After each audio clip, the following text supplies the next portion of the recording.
अल्हम्दुलिल्लाह अल्हम्दुलिल्लाहिल हन्नानिल मन्नान अल्लज़ी खलक़ल इंसान व अल्लमहुल बयान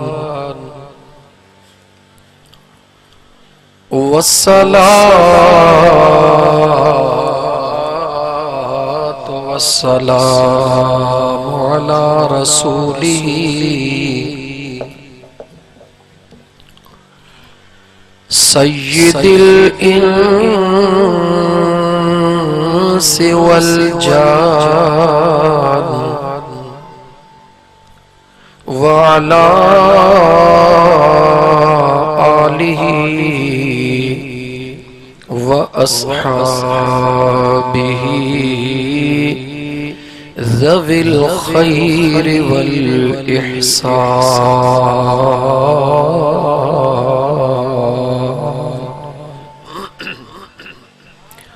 अम्मा बअद फ़क़द क़ाल अल्लाहु तबारक व तआला फ़िल क़ुरआनिल करीम अऊज़ु बिल्लाहि मिनश शैतानिर रजीम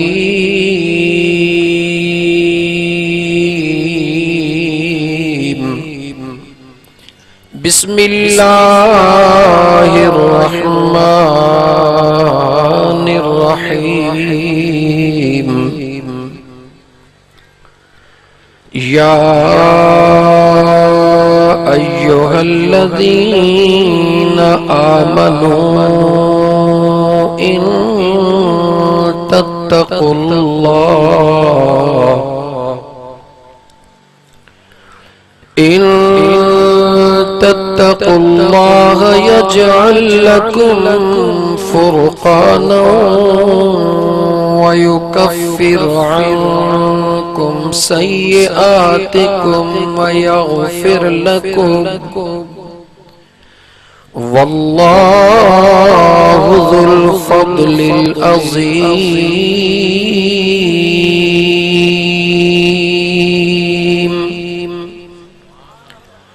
वक़ाल अल्लाहु तबारक व तआला इन्नल्लाह व मलाइकतहु युसल्लूना अलन नबी या अय्युहल्लज़ीना आमनू सल्लू अलैहि व सल्लिमू तस्लीमा। अल्लाहुम्मा सल्लि अला सय्यिदना व मौलाना मुहम्मदिन व अला आलिही व अस्हाबिही अजमईन।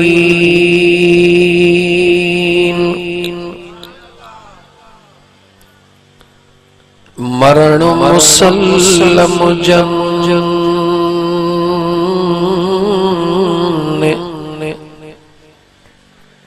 मरण मुसल्लम जन वाहिद तन न विसरे मरण मुसल्लम जन वाहिद तन न विसरे मथे सगर का पड़ी का नागा निंड नकन नेड़ सताई तन उजागन उजारिया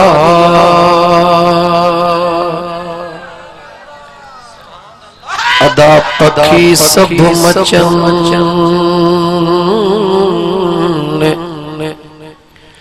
पखी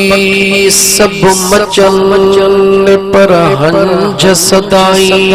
डुबरा सुमी निंड्रू करे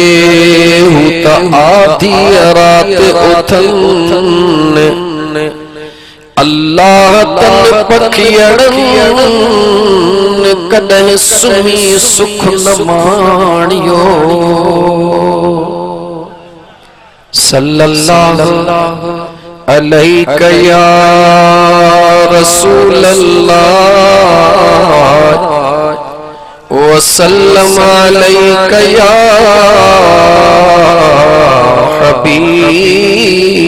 अल्लाह। मुअज़्ज़ज़ सामीन इकराम, अल्लाह रब्बुल आलमीन जा अणगणिया एहसान जे मुझे सुहणे करीम रब तव्हां सां इंसान बनायो मुझे सुहणे करीम रब जा अणगणिया करम जे मिठड़ा इंसान तो बनायो पर इंसान बनाए वरी पांजे मिठड़े महबूब जे उम्मती हुजण जो अल्लाह एजाज भी अता फरमायो। अल्लाह बेनियाज़ा कायनात जो खालिक ऐं मालिक मुझो अल्लाह हिकड़े मिंट ला सोच कर फकीर जेकॾहिं मुझो अल्लाह तोखे ऐं मूंखे उठ बनाए छॾे हैं खुदा खां पुछण वारो केर हुयो जत अन्न जूं बोरियूं खणी रोड ते घुमाईंदा वतन जेकॾहिं तुंहिंजो मुंहिंजो अल्लाह तोखे मूंखे गॾह बनाए छॾे त मुंहिंजे रब खां पुछण वारो केर हुयो। मुसलमान उन करीम रब जे दरवाजे ते शुक्र अदा कर त मुंहिंजा मौला तुंहिंजा अणगणिया एहसान जो अशरफुल मखलूकात बनाई इंसान बनाई उहो इंसान बनाई जे इंसान में करीम रब तो पंहिंजे कुर्ब जे अमानत जो राज रखियो। हिन दुनिया जे अंदर कोई भी इंसान न पंहिंजे मर्जी सां आयो न पंहिंजे मर्जी सां रही रहियो न वरी पंहिंजे मर्जी सां वापस वींदो। इहो सच आहे या न? जवाब ॾियो मुसलमानो। हिन दुनिया जे अंदर कोई भी इंसान न पंहिंजे मर्जी सां आयो न पंहिंजे मर्जी सां रही सके थो न वरी पंहिंजे मर्जी सां पंहिंजे बाग ते वञी सके थो त पोइ ऐ इंसान इन खां वधीक अञा तुंहिंजे आॾो कहिड़ो मिसाल बयान कजे। न मर्जी सां आयो हुई न मर्जी सां रही सगी थो न मर्जी सां वापस वींदे सब ॾोर उन मालिक जे हथ में आहे जेको मोकलण वारो भी आहे रहाइण वारो भी आहे वापस घुराइण वारो भी आहे। जॾहिं ऐ इंसान कुछ भी तुझे हथ में नाहे तुझो अख्तियारी कुछ कोने न अचण ते न वञण ते न रहण ते त पोइ तुझो दिमाग़ ख़राब थियो छा ते। ऐ इंसान गौर कर फिक्र कर अफला यतदब्बरूनल क़ुरआन अल्लाह जे पाक कुरान करीम में गौर फिक्र कर। अल्लज़ी खलक़ल मौत वल हयात जिंदगी जो मालिक भी मुझो अल्लाह मौत जो खालिक भी मुझो अल्लाह। जेतरो टाइम मुझो अल्लाह घुरंदो तो हिन दुनिया ते रहंदे जेतरो टाइम मुझो करीम रब घुरंदो अम्मड़ जे पेट में रहंदे जॾहिं मुझो खुदा घुरंदो सॼी दुनिया तुझे दिफा में अची वञे सॼी दुनिया तोखे बचाइण जे लाइ साम्हूं अची वञे मुझो अल्लाह तोखे घुराइण थो चाहे तोखे केर भी रोके कोन सघंदो। मुझो करीम रब तोखे दुनिया में रहण थो चाहे सजी दुनिया तुझे मारण जे ला हथियार क्लाशर कोफ कयो बीठी हुजे लेकिन जेस ताईं मुझो अल्लाह तोखे दुनिया में रहण थो चाहे तोखे केर मारे नथो सके तो ऐ मुसलमान जरा गौर कर तुझो रहण भी तुझे हथ में कोन्हे तुझो अचण भी तुझे हथ में कोन्हे तुझो वापस वञण भी तुझे हथ में कोन्हे सजी डोर मालिकन जे हथ में त पो छो न उन मालिक जे हुक्म ते जिंदगी गुजारियो छो न उन करीम रब जे हुक्म खे लबैक चऊं छो न उन करीम रब जे हुक्म खे क़बूल कयूं जेको हिते भी खालिका होते भी मालिका जेको हिते भी हलाइण वारो आ कब्र में भी बचाइण वारो आ हशर में भी लंज रखण वारो आ ऐ मुसलमान दुनिया जे अंदर जह शख्स भी मुझे सुहणे करीम रब जे दामन में मजबूत कुदरत जे कानून में मजबूत हथ विधा दामन मुस्तफा के मजबूत वरतो मुझे करीम मुस्तफा जे आशिकन दीवानन जन के औलिया अल्लाह सले थो वने उनन अल्लाह वारन जे निस्बत सां दुनिया जे अंदर जिंदगी गुजारी उनन के अल्लाह ॾाढी पाकीज़ा जिंदगी अता फरमाई अल्लाह ताला कुरान करीम में फरमायो अल्लज़ी खलकल मौत वल हयात ऐ मुजा बांधा मौत के भी मां अल्लाह पैदा कयो आ जिंदगी के भी मां अल्लाह पैदा कयो आ तोखे मां अल्लाह थोड़ो टाइम दिनो आ जिंदगी ऐ मौत जे दरमियान में अल्लाह पहिरी मौत जो जिक्र कयो अल्लज़ी खलकल मौत पहिरी मां अल्लाह मौत के बनायो आ वल हयात ऐ मां अल्लाह जिंदगी के बनायो आ अल्लाह फरमाए तो बिनी के मां अल्लाह पैदा फरमायो आ बिनी जे विच में मां अल्लाह तोखे थोड़ो मौको दिनो आ मौके के बाद में बयान तो कया पहिरी अल्लाह जे तो के मौत के बनायो आ बाद में जिंदगी के सोच मुसलमान पहिरी तू कुछ भी न होए जेस्ते तुझे मुझे अबे अम्मा शादी न कई हुई तू असा कुछ भी न होयासी वजूद भी कोन होयो जने तुझे असा जे अबे अम्मा शादी कई तू असा वजूद में आयासी जेतरो अल्लाह चाहो अमड़ जे पेट में रहासी निकरी अल्लाह जे हुक्म सा जमीन ते आयासी वल मौत अल्लाह जदे मौत के हुक्म दिनो उन्हें तुझे मुझे जिंदगी के खड़ी वरी अल्लाह के दरबार में वापस पहुंचाए ऐ मुसलमान अल्लाह फरमातो इहो जेको विच में मां अल्लाह तोखे मौको दिनो आ सादड़न लफ्ज़न में आ अर्ज कंदो आया पांजे सादड़ दोस्तन के समझाइण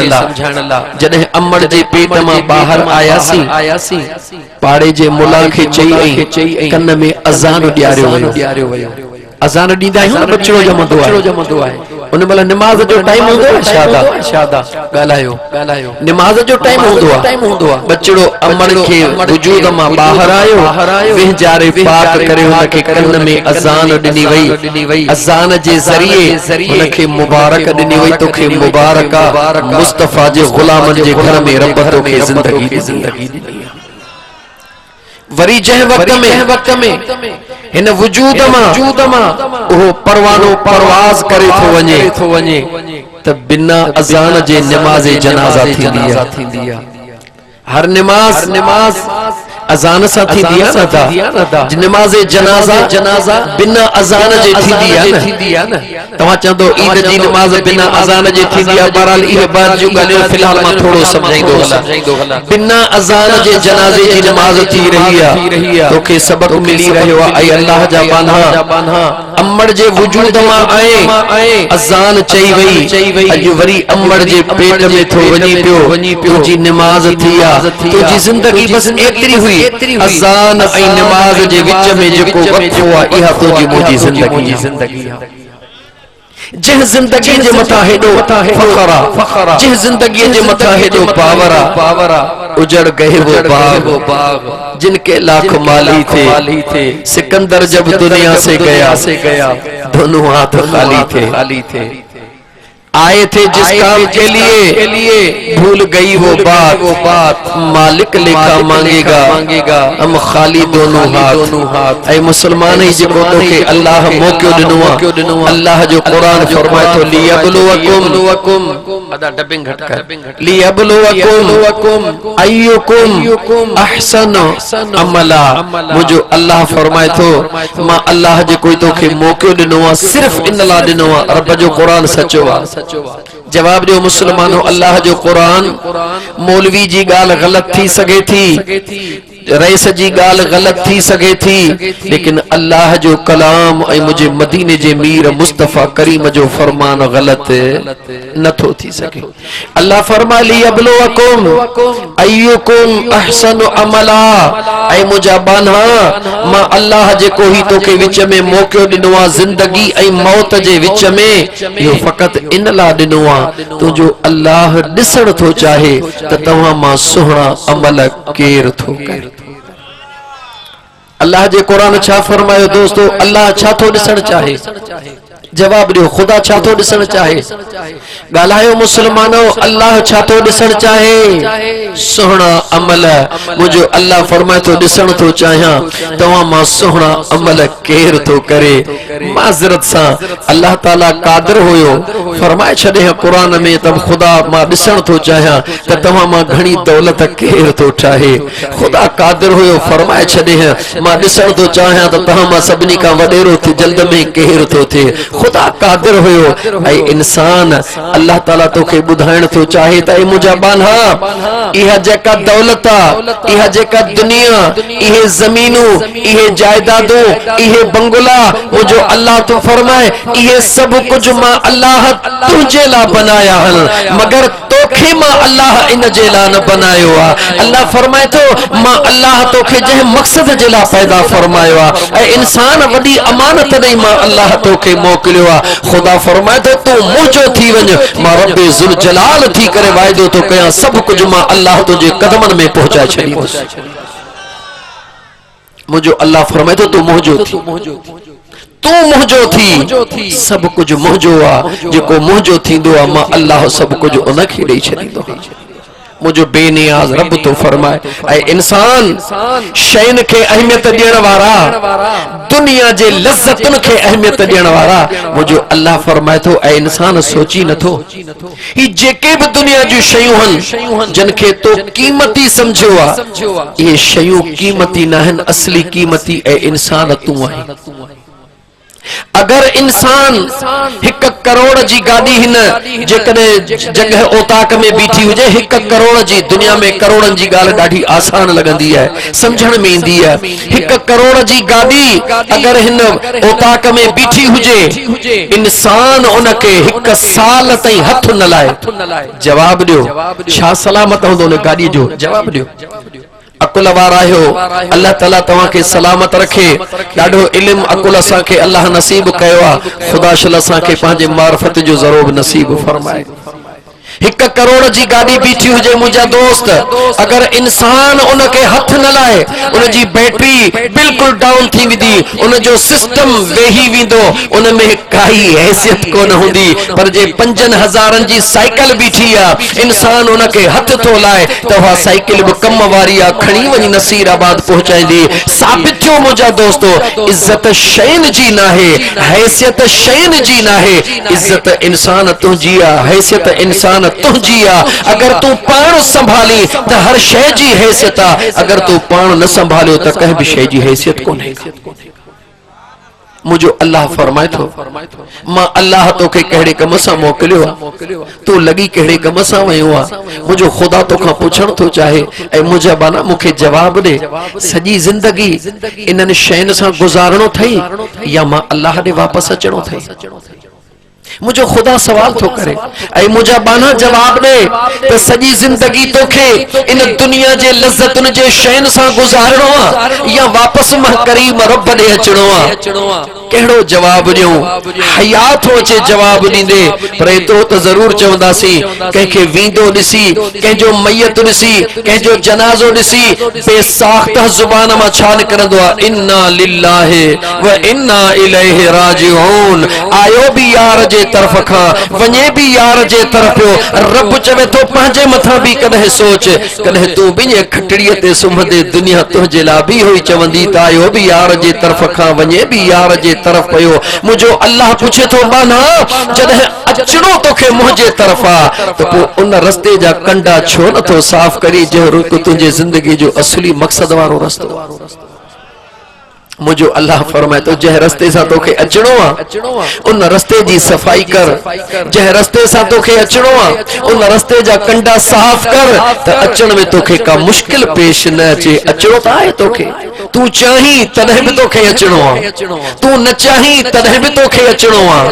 केतिरो भी तू ताकतवर हुजी, केतिरो भी तू दुनिया जो पावरफुल हुजी, पर कुल इन्नल मौत अल्लज़ी तफिरून मिन्हु फइन्नहु मुलाक़ीकुम। मुझा महबूब जी मुझा करीम रब ऐलान करे कायनात के बुधा त मौत एक हकीकत आहे। केतिरो भी लिखण चाहियो ज़मीन जे अंदर पाण के कोठियूं बनाए लिखो या वॾा वॾा तव्हां महल ठाहे उन्हनि में लिखो, किरोड़े फौजी ॿाहिरों बीहारे छॾियो तफिरून मिन्हु, पर पोइ बि तव्हां राहे फरार अख्तियार नथा करे सघो,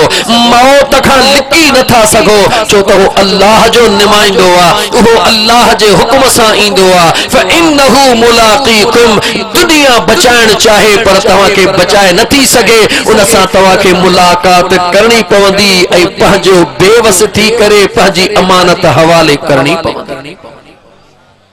ऐं मुसलमान जॾहिं अल्लाह जो क़ुरान खोले तोखे पंहिंजो अल्लाह जे कुदरत जो बयान ॿुधाए रहियो आहे त पोइ अच त उन रस्ते खे साफ़ कयूं न जंहिं रस्ते सां हलणो आहे, उन रस्ते के साफ कयूं जंहिं रस्ते सां जिंदगी गुजारणी आहे, जंहिंमें रज़ा है मुझे अल्लाह जी ऐं मुझे सोहणे महबूब मदीने जे मीर जी। हिकिड़े मिंट लाइ दिल में ख्याल अची वियो त हे सजण साईं जो मलंग चरियो अलाए किथों आयो आहे, हे दुनिया में रहे थो अलाए कोन थो रहे, हे दुनिया में रहे थो अलाए कोन थो रहे, पाण गाॾियुनि ते चढ़ियो थो वञे, असांखे वरी अलाए छा थो चवे। मुंहिंजे मुर्शिदनि करीमनि जो फरमान ॿुधंदे तोखे क्लियर मिली वेंदो जवाब। न मुंहिंजे ख़ुदा तोखे दुनिया खां रोकियो आहे, न मुंहिंजे मुस्तफ़ा तोखे दुनिया खां रोकियो आहे, न मुंहिंजे मुर्शिदनि करीमनि रोकियो आहे। मुंहिंजा मुर्शिद करीम त ख़ुदा ऐं मुस्तफ़ा जो पैगाम खोले ॾींदा आहिनि। ओ ज़मींदारो मुड़ुस माण्हू थी ज़मींदारी कयो, ओ हारियो मुड़ुस माण्हू थी हार पो कयो, ओ मज़दूरो जवान थी मज़दूरी कयो, ओ गवर्नमेंट जा मुलाज़िमो हिम्मत करे नौकरी कयो, बस एतिरो कयो हथ कम कार ॾे हुजे, हीअ दिल फ़क़त पंहिंजे करीम रब पंहिंजे यार ॾे हुजे। हिन दिल जी हिफ़ाज़त कयो, जेसी हिन दिल जी हिफ़ाज़त न कंदासीं मुसलमान तेसिताईं पंहिंजे करीम रब जे दरबार में कहिड़ो कंध खणी वेहंदासीं, अल्लाह जे आॾो कहिड़ो जवाब ॾींदासीं मुसलमान। अचो त हिन दिल जी हिफ़ाज़त कयूं, हिन दिल जो जेको मक़सद आहे उन मक़सद जे तरफ़ तव्हां सां उन रस्ते ते हलूं। अल्लाह ताला क़ुरान करीम में फरमायो या अय्युहल इंसान मा गर्रक बिरब्बिकल करीम।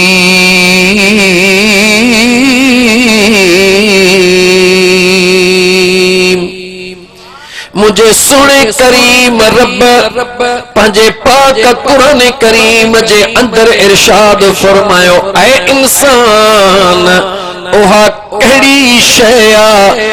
जे तोखे तुंहिंजे करीम रब खां दूर करे छॾियो आहे, ओहा कहिड़ी शइ आहे जेका तुंहिंजे करीम रब जे ज़ात वटि नाहे। सभु कुझु तुंहिंजे करीम रब जे दरबार में मौजूद आहे, जेकी तूं चाहीं थो उहो बि तुंहिंजे अल्लाह जे दरबार में मौजूद आहे, अल्लाह जे खज़ाननि में मौजूद आहे। ॾियण वारो बि उहो आहे, वठण वारो बि उहो आहे। अचो उन करीम रब जे दरबार में मुंहिंजा दोस्त सर्ब सुजूद थियूं, अल्लाह राज़ी थींदो, दुनिया जो मिड़ई ख़ुशियूं तुंहिंजे असांजे दर जो ग़ुलाम बणिजी वेंदियूं। इलाइक़े जो अमीर इलाइके जो रईस दुनिया तो छड़े अल्लाह वारन दे पंधड़ा कंदो हुयो अल्लाह वारन दे पंधड़ो कंदो हुयो अल्लाह वारन सा नातो थोड़ो गंढियल हुयुसि खुदा उनके घणो कुछ दिनो हुयो पर उन जा 4 पुट हुया पुट नेक कोन थिया जागो था मुसलमान 4 पुत्र होया 4 पुट नेक न थिया दुनिया जा तालिब थी वया दुनिया में पांजे पाण के गुम करण वारा थी वया उन अल्लाह जे नेक सालिह बानड़े जेडी मल दुनिया छडे रहो बखत थो लिखे घणा जवाब ॾियो घणा खत थो लिखे 2 खत थो लिखे हिकिड़ो खत लिखी उनके बंद करे उन जे मथों कली बद में तो चाड़े वेड़े लिखे तो खत जे मथा जेडी मल मुझो जनाजो तैयार थी वने सजी जमात सिफो बदी बीहे ये खत मुझे जनाजे पढ़ाइण वारे खे दीजो त पहिरी मुझो खत पढ़े बद में मुझो जनाजो पढ़े बियो खत थो लिखे उन खत के लिखी बंद करे उन खत जे मथा कलीअ के मोहर हणी करे उन जे मथा थो लिखे जेडी मल मुझो जनाजो पढ़ी खैर जी दुआ बस थे उन दुआ का बाद वरी ही मुझो खत पढ़ियो वने औलाद के वसीयत जे नियत सा लिखी पांजे कपड़न में रखी तो छदे अल्लाह जो हुक्म अची वयो अल्लाह जो मलाइक इज़राइल अची वयो रूह परवास थी वयो जेडी मल उन अल्लाह जे बाने के इलाइके जे विहजारण वारो मौलाना विहजारण जे ला आयो अल्लाह अल्लाह इहा ब अजीब महला इहा ब अजीब महला मुझा यार खुदा करे शल को इन महलते जिगर को बचड़ो खुदा एड़ो तैयार करे एड़ो असा के बचड़ो अल्लाह ने जेको अब्बे के वेही पांजे हथड़न सा पाण में जारे यार अल्लाह करे एड़ी का न्याणी हुजे जेका पांजे अम्बड़ के पांजे हथड़न सा पाण वेजारे ॾाढी अजीब महला या बदकिस्मती असा जी मुंजा दोस्त अजीज जेतरो दुनियादार घणो हुजे उन जो तवा मिसाल वठो वडो दौलतमंदा हजारन जो जिस्म ते कपड़न जो वगो टंगियो पयो आ पातो पयो आ मौलाना निहारे उन जे पुट के तो चवे ओ हिन अब्बे पांजे जे पानी में दुनिया जो खुशबू सोने में सोणी विझण वारा मुझी दिल थी चवे त तुझे अब्बे जे जिस्म ते भलो कपड़न जो वगो आ जेको हजारन जो आ हे आऊं लाहे तो तोखे दिया पो इहो रखी छड़जा अवेल सवेल शादी में अब्बे जी ये गिफ्ट समझी करे निशानी समझी करे पाए जा निहार चो मोली चरियो थियो ही छा इहो बाबा वगो तू वनी पा यार हेडी कीमत वारो वगो मां मौलवी मानू सदाई 1500 वारो वगो पाइण वारो ही हजार जो वगो मां मौलवी गरीब किथों पाइंदुस तो न मौलवी असा न पाइंदासी बाबा छो न था पायो जी चरियो ही छा वरी मोल जो कपड़ो असा पायो असा डिजंदासी कोन अल्लाह अकबर अखियो खोल मुसलमान अखियो खोल मुसलमान जन जेला सजी जिंदगी अर्पे छडीसी जन जेला हलाल हराम जो संधो न कयोसी जिन जेला मिटन के नाराज कयोसी जिन जेला दोस्तन के नाराज कयोसी जिन जेला अजीजन के नाराज कयोसी जन जेला हिन जिस्म जो कतरो कतरो खून जो कुर्बान कयोसी जन जेला सर्दी में सीय सठासी जन जेला गर्मी में पसीनन जाहिय बाहर थी वहायासी अज उहे बि मुर्दो समझी जिस्म जो कपड़ो भी नथा खणन त मोल जो कपड़ो केर पाइंदो असा के डप लगंदो इहा आहे वफा अखियो खोल मुसलमान इहा आहे वफा इहा उन्हन जी वफा है जन जेला सब गड कयो थई त अंदाजो लगा उन्हन यारन जी वफा छा हुंदी जन खां सवा तोखे चाह जो ढुक नथो वणे उन्हनि दोस्तन जी वफा किथे हुंदी जेके तोखा सवाज नसीराबाद था वनी सघन उन्हनि दोस्तन जी वफा ते कहिड़ो यकीन थो करी जेके तोखे चवनि था त असांजे लाइ सभु कुझु तूं ही धोखो आ मुझा हजरत पीर सोहना साईं रहमतुल्लाह तआला अलैहि फरमाइंदा मोहब्बत नाहे रही त अजीजन में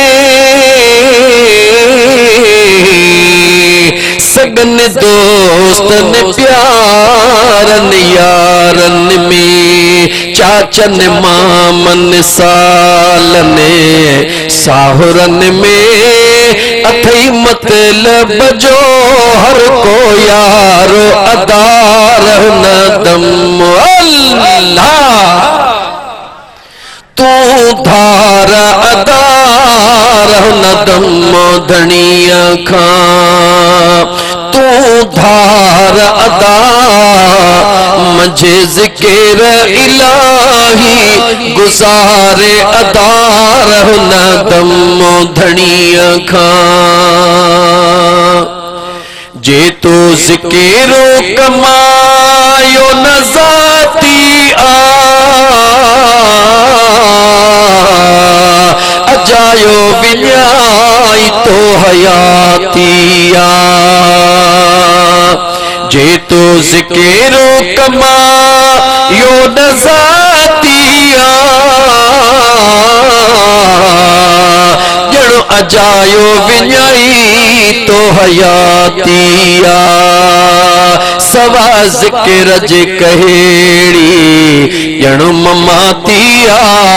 सवा जिक्र जे सारी ममातिया मंज हदीस सुन जे निर्वार अदार न दम धनिया खां अल्लाह जे जिक्र में गुजार मुझा सोना मुझे सोने करीम रब जे जिक्र खां सवा बाकी सजो कूड़ा मुझे महबूब ते दुरूद पढ़ मुझे करीम रब जो जिक्र कर इन जिक्र में जिंदगी गुजार जिक्र में जिंदगी गुजार को तोखे कब्र में भी होंदो करार त हशर में इंदो मदीने जो मन ठार न तोखे हिते लोगो न तोखे हुते लोडो मुझा दोस्त अजीज अल्लाह जे जिक्र में जिंदगी गुजार जिक्र वारन जो रब मकाम निरालो करे छड़ियो सुभान अल्लाह मार्ज पे कयो मुझा दोस्त अजीज जे वक्त में मौलाना साहब न इलाके जे अमीर के विचारण जे ला संदुलते सुम्हारियो कपड़ा लाहणो शुरू कयई उन औलाद मथो बीठो आ कौड़ा खयो बीठो आ कौरन नायण जेला रस्म पूरी करण ला मता दुनिया चवे त पी ते कौरो भी कोन ना तई सच इहो मुझा मिठड़ा सच इहो आ जे कदे रूह हुजे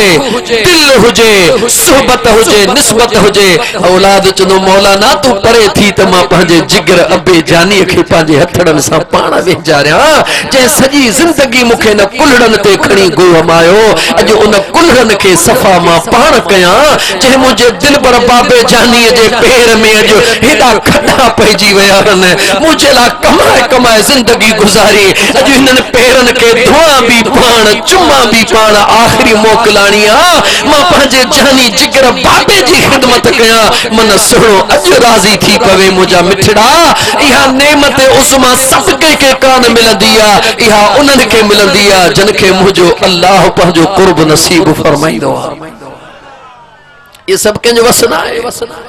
जी दुनिया में अमीर थियण सब के वस ना है ये याद रखी छड़िया नेमत उज़मा भी सब के वस ना है जेके मुझो अल्लाह चाहिदो आ उन के नेमत उज़मा नसीब फरमाईंदो आ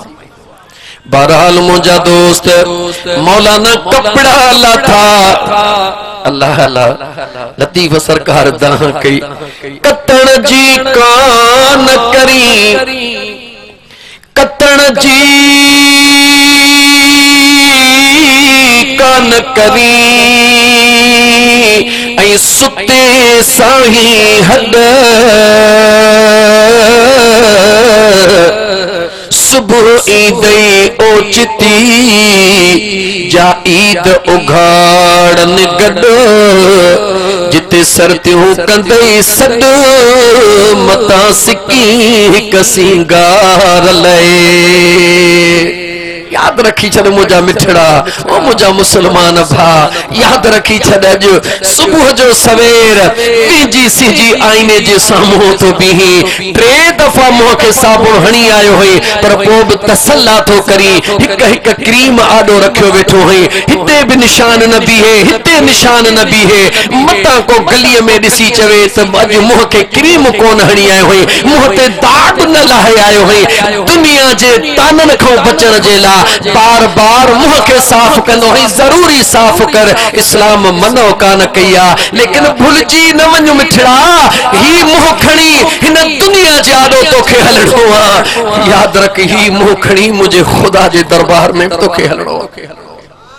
मुझे मदीने जे मीर जे दरबार में भी हलणो आ उते भी हिकड़ो मुंह खणी तोखे हलणो आ खुदा ऐं मुस्तफा जे दरबार में तुझे हिन चेहरे जी काई अहमियत कान्हे का तही तुझो चेहरो कारो आ यही तुझो चेहरो भूरो आ न मुंहिंजा दोस्त अजीज खुदा ऐं मुस्तफा जे दरबार में जेका अहमियत आहे तुझे हिन दिल वारे चेहरे जी आ त ए अल्लाह जा बाना दिल सलामती वारी खणी आयो हुई आ गंदी करे खणी आयो याद रखी छद मुसलमान जेकर दुनिया जे अंदर इज्जत हासिल करण जे ला हिन चेहरे जी सफाई करण जरूरी आ खुदा ऐं मुस्तफा जे आदोब मुंहिंजा दोस्त अजीज बचण जे ला इज्जत हासिल करण जे ला हिन दिल वारे चेहरे जी सफाई जरूरी आ हे तुझो मुझो चेहरो साबुणन सा साफ थींदो क्रीमन सा साफ थींदो पर जेको हे दिल वारो चेहरो आ जेते निगाह मुझे करीम रब जी जेते निगाह मदीने जे मीर जी ओ दिल वारो चेहरो साबुणन सा साफ न थींदो क्रीमन सा साफ न थींदो अला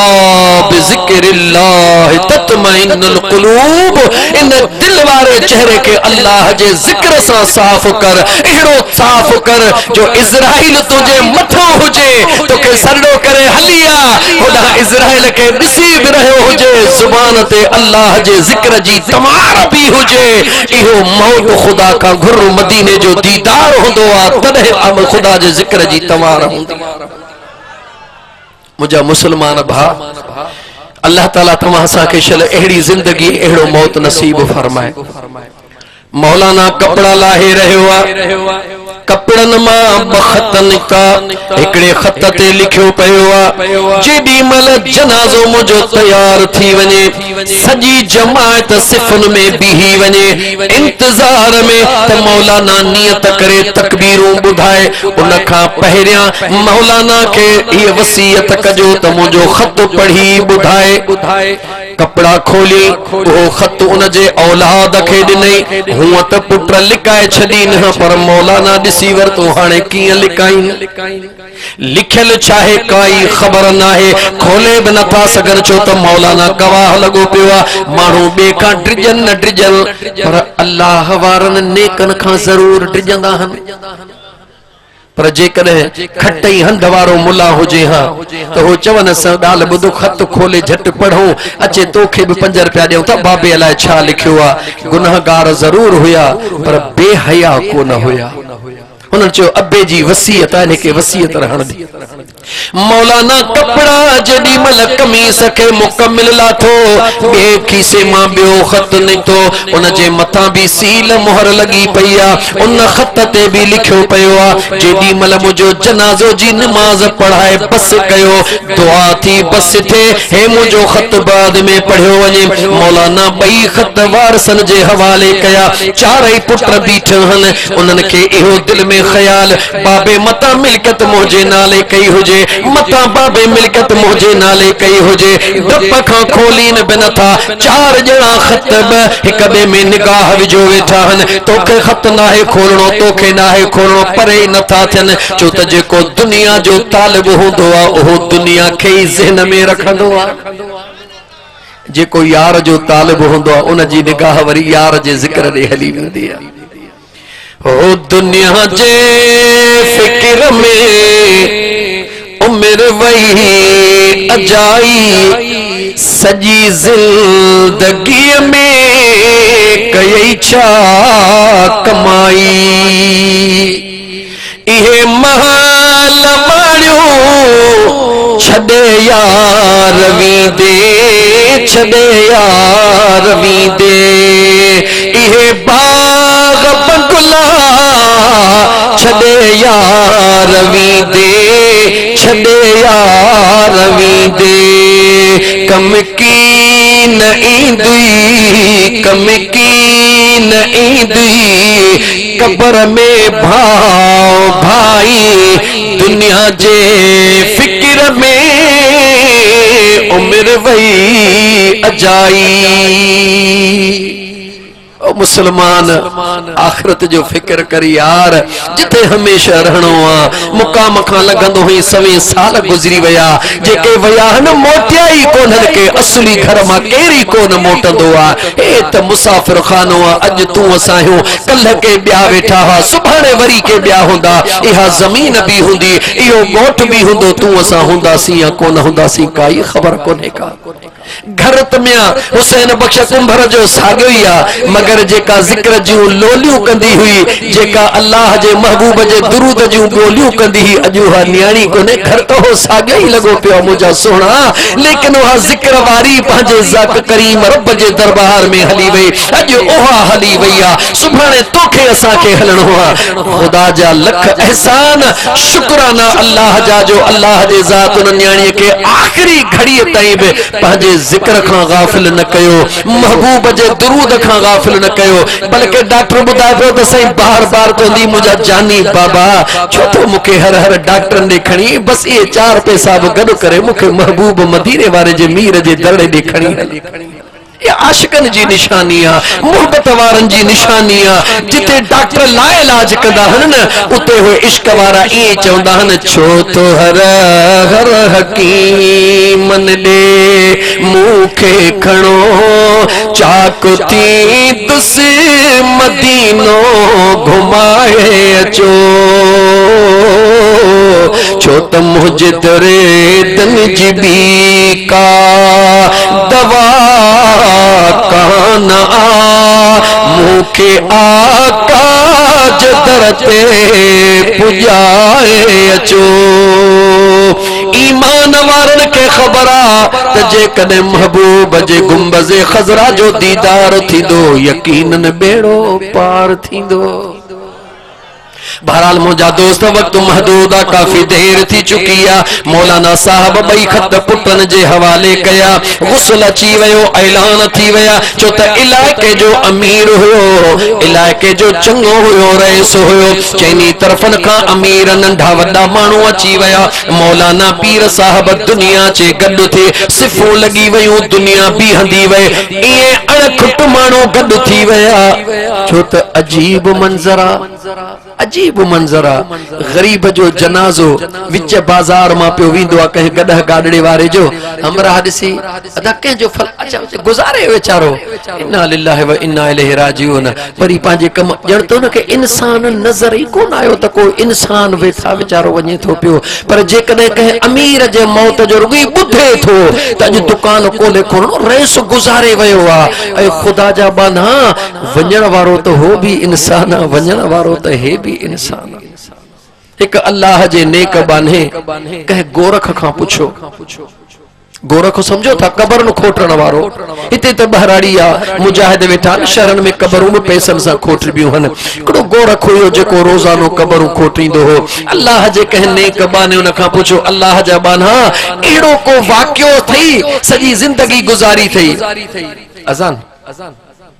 वाक्यो ॿुधा जेको तुंहिंजे ज़िंदगीअ में जंहिं तोखे बार बार रुआयो हुजे। चवे तो जी जे पुछण तो चाही, हसबे मामूल रोज 3 कबरूं खोटींदो हुयुसि, हिकिड़ी कबर 2-3 नंबर वार खोटींदो हुयुसि। पोइ जेको पहिरीं ईंदो हुनखे पहिरीं कबर, ॿिए खे ॿी कबर, टे खे टी कबर। ज़िंदगी इहे गुज़री, बचड़न जो गुज़र इहो हुयो। रोज़ कबरूं खोटे गुज़र कंदो हुयुसि। हिकिड़े ॾींहुं कुलीअ हसबे मामूल कबरूं खोटे वेठो हां। ॾिठम त जेका पहिरीं कबर आ उन जे सॼे पासे बि कुझु माण्हू बीठा, खॿे पासे बि कुझु माण्हू बीठा। चेहरा उन्हनि जा नूरानी हुया। समझ में मूंखे न पियो अचे, ईअं पियो लॻे त कुझु लिखी रहिया आहिनि, हिक ॿिए खे ॿुधाए रहिया आहिनि। वेझो थियुसि त सेरांदीअ वारे खे पेरांदीअ वारो थो चवे, लिख त हिन जी कबर, लिख त हिन जी कबर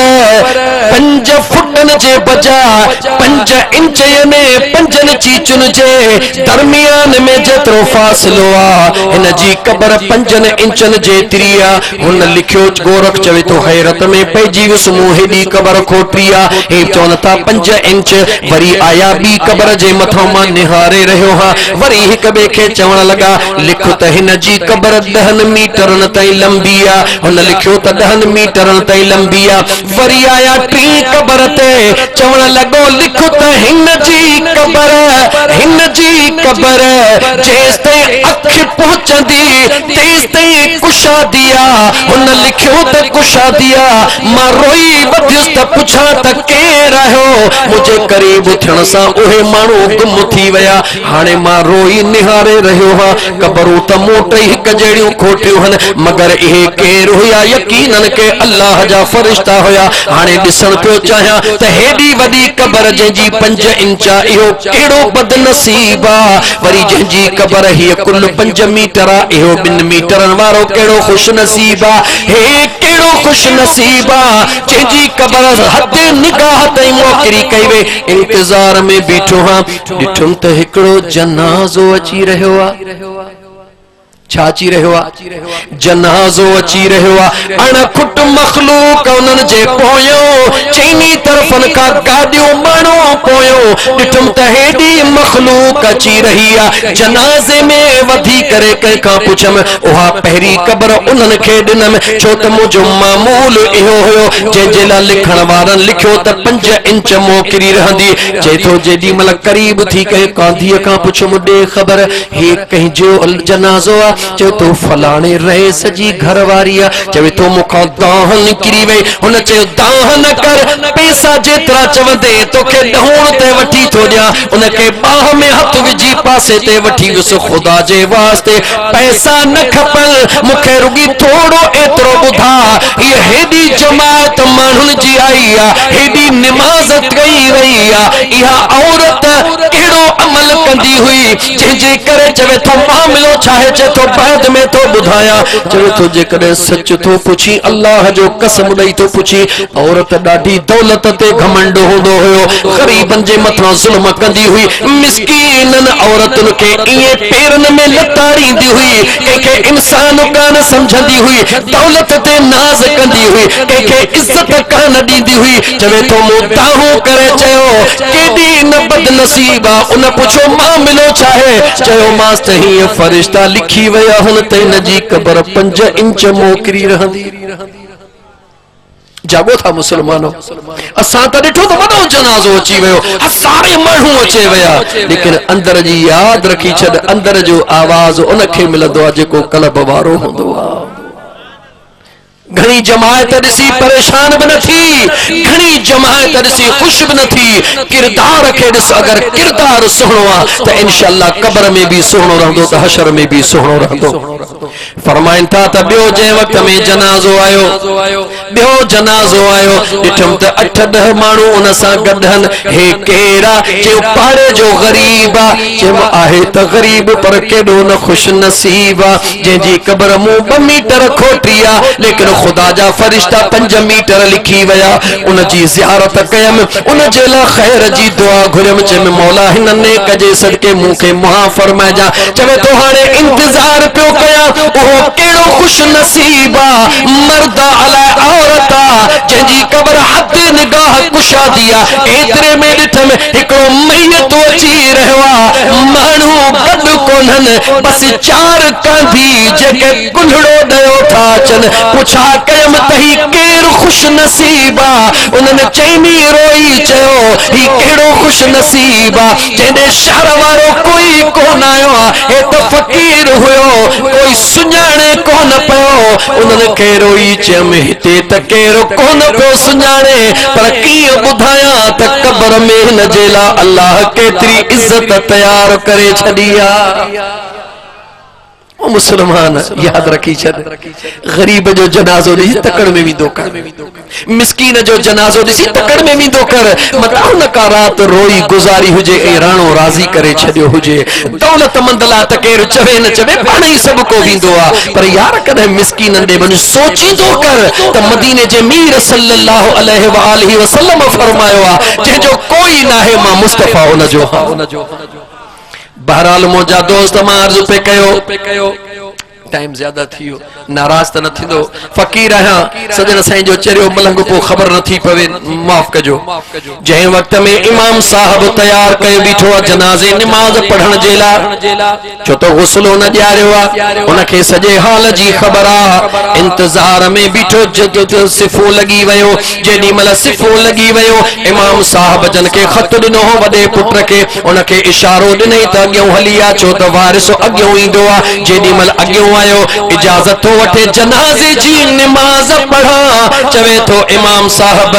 निमाज़ बाद में पढ़ हे बाबे जी हिकड़ी वसीयत आ हिन जे मथां लिखियो पियो आहे त मुंहिंजे जनाज़ो जेॾी महिल तैयार थी वञे निमाज़ बाद में पढ़ी वञे पहिरीं मुंहिंजे ख़त खे पढ़ियो वञे बाद में निमाज़ अदा कई वञे इमाम साहब ख़त खे वठी करे जीअं जो खोलियो सॼी जमात अमीर जो जनाज़ो हुयो निहारण लगी ख़त ॾाढियां पढ़ियो वियो लिखे थो त ए मौलवी साहब जेतिरी जमात मुंहिंजे जनाज़े पढ़ण जे लाइ आई आहे जेको बि इन्हनि मां मुंहिंजी जनाज़े जी निमाज़ न पढ़े मुंहिंजी सॼी दौलत उन्हनि जे हवाले कई वञे जागो था मुसलमानो मौलाना ऐलान कयो हे वसीयत सब कहे कबेडे निहारियो हेडो वडेरो हेडियो जमीनू हेडा बैंक बैलेंस हेडी जायदाद नमाज फर्ज़े किफाया है पो भी मिली विंदो सुभाणे कह बे जी पढ़ी वठंदासी फिलहाल त पासो वठ हेडी जमात में ऐलान थियो आ ज़ाहिरात ऐलान पक्को आ हिकड़े निकरण रुगी शुरू कयो असांजो हाल आहे मुझा करीम मुर्शिद सजन से फरमाइंदा हन त असांजो हाल आहे फकीरन जो इए जे बरोचन जी रिढ हुंदी आहे न हिकड़ी न पानी में गिड़ी त हड़ई उन जे पुठियां गिड़ी पवंदी हम तो डूबेंगे सनम को साथ लेकर हिकड़ो जो निकतो त हमराहन जो कतारों पुठियां लगी वयो जेडी मल निकरंदा वया मौलाना निहारींदो वयो आखिरी वनी चार पुट बचा एक बे के ठूठियो वयो त मिलकियत बाबे जी असा बड़ा निपुटरा मुठासी खत दिनोसी हाने हेडा मानू गवाह मौलवी खत पढ़ियो हाने थींदो छा एक बे के शारो त निकर बड़ा कुछ हिस्सो त पाण वठो मौलवी हेडो करे कुछ जरो वधाए दींदो असा आखिर पुट हो असा जो हिस्सो वदंदो नेट पुट बेचारे निकरी बाहर बीठा हिकड़ो मयत हिकड़ो मौलवी जागो था मुसलमानो क्यों खोलियो जे दुनिया जे मोहब्बत में असा दीवाना हो उन दुनिया जे ला गौर त कर मौलाना निहारे सभिनी दे निहारे चयो सभिनी के दौलत खपे हाने मौलाना बीठो आ मयत अगियो वेचारो पयो आ नमाज मौलाना पढ़ाए कह इंतजार में बीठो आ एतरे में बेचारा अल्लाह लोक फकीर बाट वीदा सादड़ा मानू उन्हन जो डिठो त हेडा मानू अलग बीठा मयत पयो वा जरूर को मामलो आ ओ चारे गरीब बेचारा डिजंदा अजनबी होया आया मौलाना साहब हेडी वडी जमात अलग बीठी आ मयत आडो पयो आ नमाज कोन तो पढ़ी मामलो छाहे मौलाना साहब खत पढ़ी उन्हन के बुधायो त हे जमींदार जो जनाजो आ मयत जिन जमींदार जो फलाने जो हेती दौलत मिलकता उन खत में लिखी वयो आ जेको मुझे जनाजे में अचे भी सिर्फ में बीहे भी नमाज न पढ़े मुझी दौलत उनन में विरहाए छडजो इनन सभिनी के दौलत पई खपे इहे बाहर बीठा हन हाने जे वंडड़ो तहां के भी खपे त वनी कतार में बीहो उनन चैनी निहारे मौलाना दे फरमायो इहे केडा न बदनसीब हैं जेको नसीब में लिखल हुंदो आ ओहो जरूर मिलंदो आ जागो था मुसलमानो जेको नसीब में लिखल हुंदो आ ओहो जरूर मिलंदो आ छो त मुंहिंजो करीम रब खालिक मालिका रिज़्क रोज़ी दियण वारो मुझो अल्लाह हुआ तकदीर उन जे लिखण वारो मुझो करीम रब्बा मौलाना नमाज पढ़ फमल मिसकाल ज़र्रतिन खैरन यरा इनन त इहो समझी करे जनाज़ो छडियो फर्ज़ किफ़ाया है नंढड़ो सवाब नमाज जो फर्ज़ त कोन्हे जो डोह थींदो डोह कोन थींदो इनन नंढड़ो सवाब छडियो आ असा नंढड़ो सवाब खणो था मन यार हिन घड़ियन ने किए जे करे राजी थी पवे चारे भी वया। इमाम साहब नमाज शुरू कई, नमाज पढ़ी बस थी, सभई माण्हू करीब आया। जेडी मल करीब आया उन जे पुट, छो त मौलवी खुद उन के खत हथ में दिनो हो, इशारो दिने, पुट बियो खत कढी दिनो। ओ मौलाना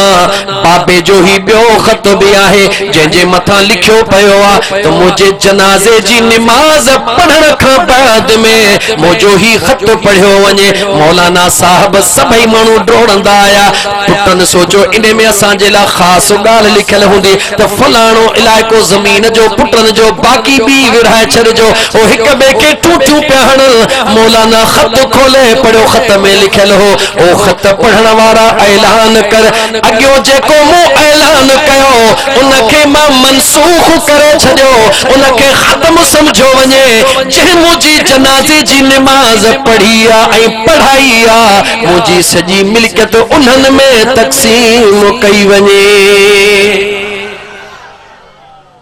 जागो था मुसलमान, मुझो अल्लाह उहो आहे। हे ॻाल्हियूं न आहिनि, हे फ़क़त किस्सा न आहिनि। ऐं तव्हां खां सवाल थो कयां, सवाल थो कयां, तव्हां सां जो ईमान आहे न त दाणे दाणे जे मथां खाइण वारे जो ॻाल्हायो, दाणे दाणे जे मथां खाइण वारे जो नालो लिखियल आहे अल्लाह जे तरफ़ खां। जवाब ॾियो, सभु जवाब ॾियो, इहा हक़ीक़त आहे। कंहिंखे शक आहे, कंहिंखे शक कोन्हे। हाणे मूंखे जवाब ॾियो, हिकिड़े दाणे ते 40 जो नालो मुंहिंजे रब लिखी छॾियो त हिन कणक जे दाणे में हिन 40 माण्हुनि जो नसीब आहे। अकुल कम करे थो? ॻाल्हायो, ख़ामोश न थियो। दुनिया जो मामलो सम्झण में असां ॾाढा सोभर आहियूं। अल्लाह वारनि जे पाड़े में रहो, अल्लाह वारनि जे दर जा सुका टुकर खाओ त अंदरियो कल्ब खुले त हे राज़ बि सम्झ में अची वञे। दाणो हिकिड़ो आहे, अल्लाह जे कुदरत, पंहिंजे कुदरत सां उन हिकिड़े दाणे ते 40 जो नसीब लिखी छॾियो आहे। उनखे तक़सीम थियणो त आहे 40 में। आहे को दुनिया जो मैथमेटिक्स वारो, आहे को दुनिया जे विरहाइण वारो, उन हिकिड़े दाणे खे 40 में विरहाए त ॾेखारे, कोन विरहाए सघंदो, मजबूर थी वेंदो। लेकिन मुंहिंजे रब जे कुदरत ॾे निहार, उहो दाणो जेॾी महिल ॿियनि दाणनि सां गॾिजी पीसंदो आहे, उन अटे जो ज़रो ज़रो सॼे मण में मिली वेंदो आहे। जंहिंजो नसीब हूंदो आहे, मुंहिंजो अल्लाह उनखे उहो दाणो खाराईंदो आहे। मां तव्हांखे अञा मिसाल ॾियां मुंहिंजे अल्लाह जे कुदरत जो। जॾहिं का शादी थींदी आहे, पार्टी थींदी आहे, बावर्ची वेचारो पचाइण वारो 1000 मानियूं पचाईंदो आहे। अचानक माण्हू अचे विया, मानियूं हलंदियूं वयूं 1000 मानियूं कंहिं पचायूं? चो बावर्चीअ जवाब ॾियो, कंहिं पचायूं? मानी खुटी वई, माण्हू वधी विया, दौड़ंदा आया मालिक बोरचे ॾे मानी। चवे थो अटो तव्हांजो मण हुयो, उन मां 1000 मानियूं पकियूं, मानी किथों आणिया? बोरचीअ खे मानी नसीब थी या कान थी? जवाब ॾियो। ॻाल्हायो, चुप छो था थियो? मुसलमानो सोचो, अगर रोज़ी पंहिंजे हथ ई वस में हुजे त जेको 1000 मानियूं पचाए थो उहो पहिरीं खाए न। उन जे वस में नाहे, वस मुंहिंजे करीम रब जे कुदरत में आहे। जेके मुंहिंजो रब खाराइण चाहींदो आहे, जेके घरों आया उहे खाई ठठ करे ढव करे हलिया विया। जंहिं बाहि ते वेही पचायूं उनखे गिरह बि नसीब न थियो, बल्कि दड़का मिलिया। मुंहिंजो ख़ुदा तोखे अञा कीअं सम्झाए त रिज़्क़ रोज़ी जो ज़ामिन मुंहिंजो अल्लाह। जेतिरो चाहींदो आहे मुंहिंजो अल्लाह, जीअं चाहींदो आहे मुंहिंजो अल्लाह। जॾहिं न बचड़ो माउ जे अञा पेट में हूंदो आहे, अमड़ जे पेट में 5 महीननि में जीअं उनखे साह पवंदो आहे, उते सभु कुझु मुंहिंजो अल्लाह पंहिंजे कुदरत सां लिखी छॾींदो आहे। हिन जी रोज़ी हेतिरी आहे, हिन जी ज़िंदगी हेतिरी आहे, अमड़ जे पेट में हेतिरो रहंदो, दुनिया में हेतिरो रहंदो, हिनखे ही मिलंदो, हिनखे ही मिलंदो। इन जो मतिलबु इहो न आहे त तूं कमाए न, अल्लाह जो हुक्म आहे। मदीने जे घोट सल्लल्लाहु अलैहि व आलिहि वसल्लम जी सुन्नत आहे। हुजूर जे सहाबा ताबाइन तबा ताबाइन वापार कया, मेहनतूं कयूं, सभु कुझु कयो। इहो हुक्म आहे, हुक्म खे पूरो करणु तुंहिंजो कमु आहे। तवक्कल मुंहिंजे करीम रब जे मथां रख, जेको चाहींदो हो ज़रूर ॾींदो। जी जागो था त दुरूद पढ़ो, सल्लल्लाहु अलैका या रसूल अल्लाह वसल्लम अलैका या हबीब हबीबल्लाह। आया फकीर मानू रातिन जो रातियों गुजारण वारो फकीर मानू वेही आसी त पो कलाक त असांखे ख़बर ई कोन पवंदी आहे। 3 बजे ताईं वध में वध तहां वेही सघंदो। मुझे ख्याल में थोड़ो मां मौज़ू खे चेंज कयां छो त इहा अहिड़ी वाट आहे इश्क ऐं मोहब्बत जी जेका रातियूं कटजन ऐं इश्क जूं वेही मुलाक़ातूं वठजन। बस अल्लाह जे दरबार में हिकड़ो अज़म कयो, अल्लाह खां दुआ घुरो त मुंहिंजा अल्लाह साईं असांखे हलाल जी रोज़ी नसीब फरमाए, हलाल जे पोरे में बरकतूं अता फरमाए जा। याद रखो कमाईंदो को आ खाईंदो को आ, लेकिन हिसाब उनखे ॾियणो पवंदो आहे जेको हथ सां आणींदो आहे। औलाद ला जरूर कमा पर हलाल जी रोज़ी कमा। हिकड़े खुदा जे बाने पाजे औलाद अज त साउंड टाइम ही कोने न औलाद ला पो दाहू कंदासी मौलवी तावीज़ लिखी दिया छोरो मुआरो ॿुधे ही कोन थो किथों ॿुधंदो छा ॿुधे तुंहिंजी। घर में अम्मा जे हथ में हेडी मोबाइल, भाभी जे हथ में मोबाइल,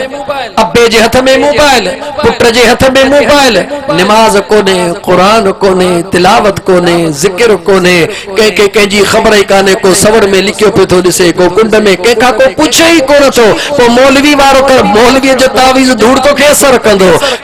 कंदो आ अल्लाह जे जिक्र जी बरकत, मुझे मुस्तफा करीम जे दुरूद जी बरकत। औलाद के टाइम दियो, बचपन में औलाद मां वाग मां हथ कढी करे पंहिंजे किरदार सां औलाद के गलत रस्ते ते वठी करे पहुचो था त औलाद मौलवी वारो कर मुंहिंजो पुट न तो हाणे को वारो कर वज़ीफो ॾे। इहो वज़ीफो ॿियो कोई न अथई। बचपन खां पंहिंजे औलाद खे अल्लाह ऐं अल्लाह जे रसूल जे मोहब्बत ऐं इश्क जूं ॻाल्हियूं ॿुधाए। राति जो 10-15 मिंट वेही करे पंहिंजे घर वारनि खे ख़ुदा जे महबूब जो, ख़ुदा जे महबूब जे सहाबा जो, पंहिंजे नियाणियुनि खे हुज़ूर जे घर वारनि अज़वाज मुतहरात जूं ॻाल्हियूं ॿुधा, हुज़ूर जे सहाबा जे घर वारनि यानी सहाबियाणियुनि जूं ॻाल्हियूं ॿुधा त तुंहिंजूं नियाणियूं ॿुधनि त उन्हनि खे ख़बर त पवे त महबूब जे सहाबा जे घर वारनि नियाणियुनि जी ज़िंदगी छा हुई, हबीब करीम अलैहिस्सलातु वस्सलाम जे अज़वाज मुतहरात जी ज़िंदगी छा हुई। अॼु ॾिसण जे बावजूद अखियुनि ते पर्दो ॾियणो थो पवे। नियाणीअ जा 10 नाख़ुन हेॾा लॻा पिया आहिनि,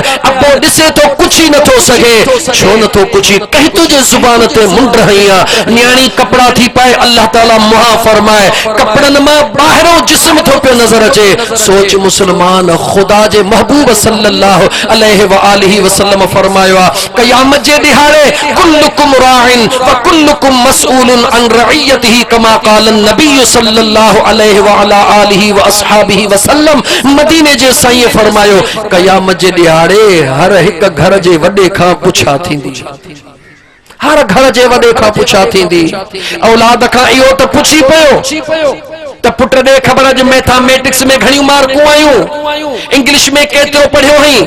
फिजिक्स केमिस्ट्री में काथे वियो हई।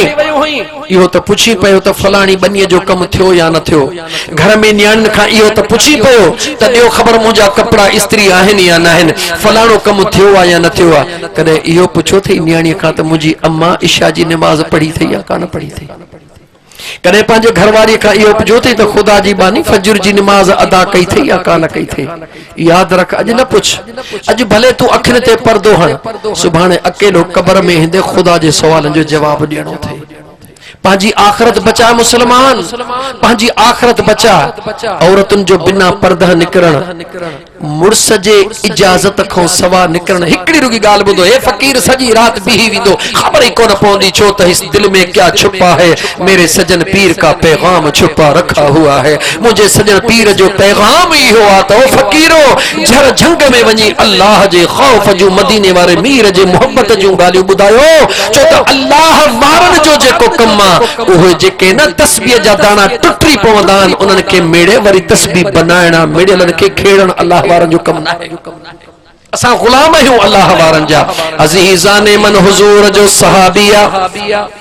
केरा चो हुजूर जो सहाबी जवाब दियो, केरा चो हुजूर जो सहाबिया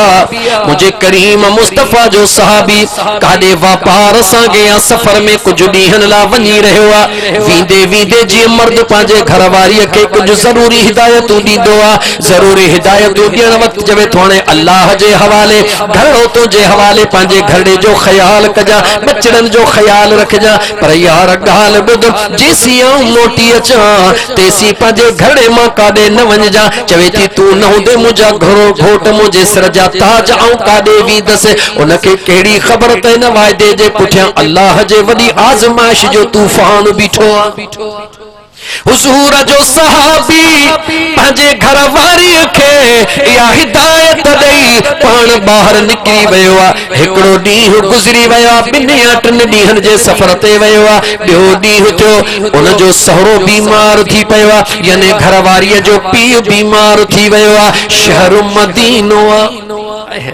जवाब दे शहर कहिड़ो आहे? चो मदीनो आहे। शहर मदीनो आहे छो त मदीने जे लाइ हर रूह सिकंदो आहे। मानात नथो पढ़ा, वक़्तु इजाज़त न ॾेई रहियो आहे। शहर मदीनो आहे। हिकिड़ी गलीअ में नियाणीअ जो घर आहे, हिकिड़ी गली छॾे ॿी गलीअ में वरी अबे जो घर आहे। जेॾीमहिल अबे खे घणी तकलीफ़ थी, पंहिंजे पुटनि खे चवण लॻो वञो मुंहिंजे नियाणीअ खे वठी अचो। ॿ घड़ियूं पंहिंजे नियाणीअ सां मुलाक़ात कया। ॿाहिरि आया अदी बाबा खे ॾाढी तकलीफ़ आहे, बाबा जानी तोखे यादि करे रहियो आहे। भेण पंहिंजे भाइरनि खे जवाब थी ॾे, छो थी जवाब ॾे जो मुस्तफ़ा जी सहाबियाणी आहे।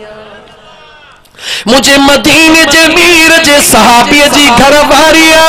भाइरनि खे चए थी अदा मुझे मदीने जे मीर सल्लल्लाहु अलैहि व आलिहि वसल्लम फरमायो त जेका औरत पंहिंजे मर्द जे इजाज़त खां सवा दर खां ॿाहिरि निकिरंदी आहे, आसमानी मलाइक उन जे मथां ख़ुदा जी रहमत न पर ख़ुदा जे ग़ज़ब जो वस्कार कंदा आहिनि। मुंहिंजा भाउ ईअं कान निकिरंदसि। एतिरो कयो हुक्म बि मुस्तफ़ा जो हुक्म के खत्म कर भी अख्तियार मुस्तफ़ा जो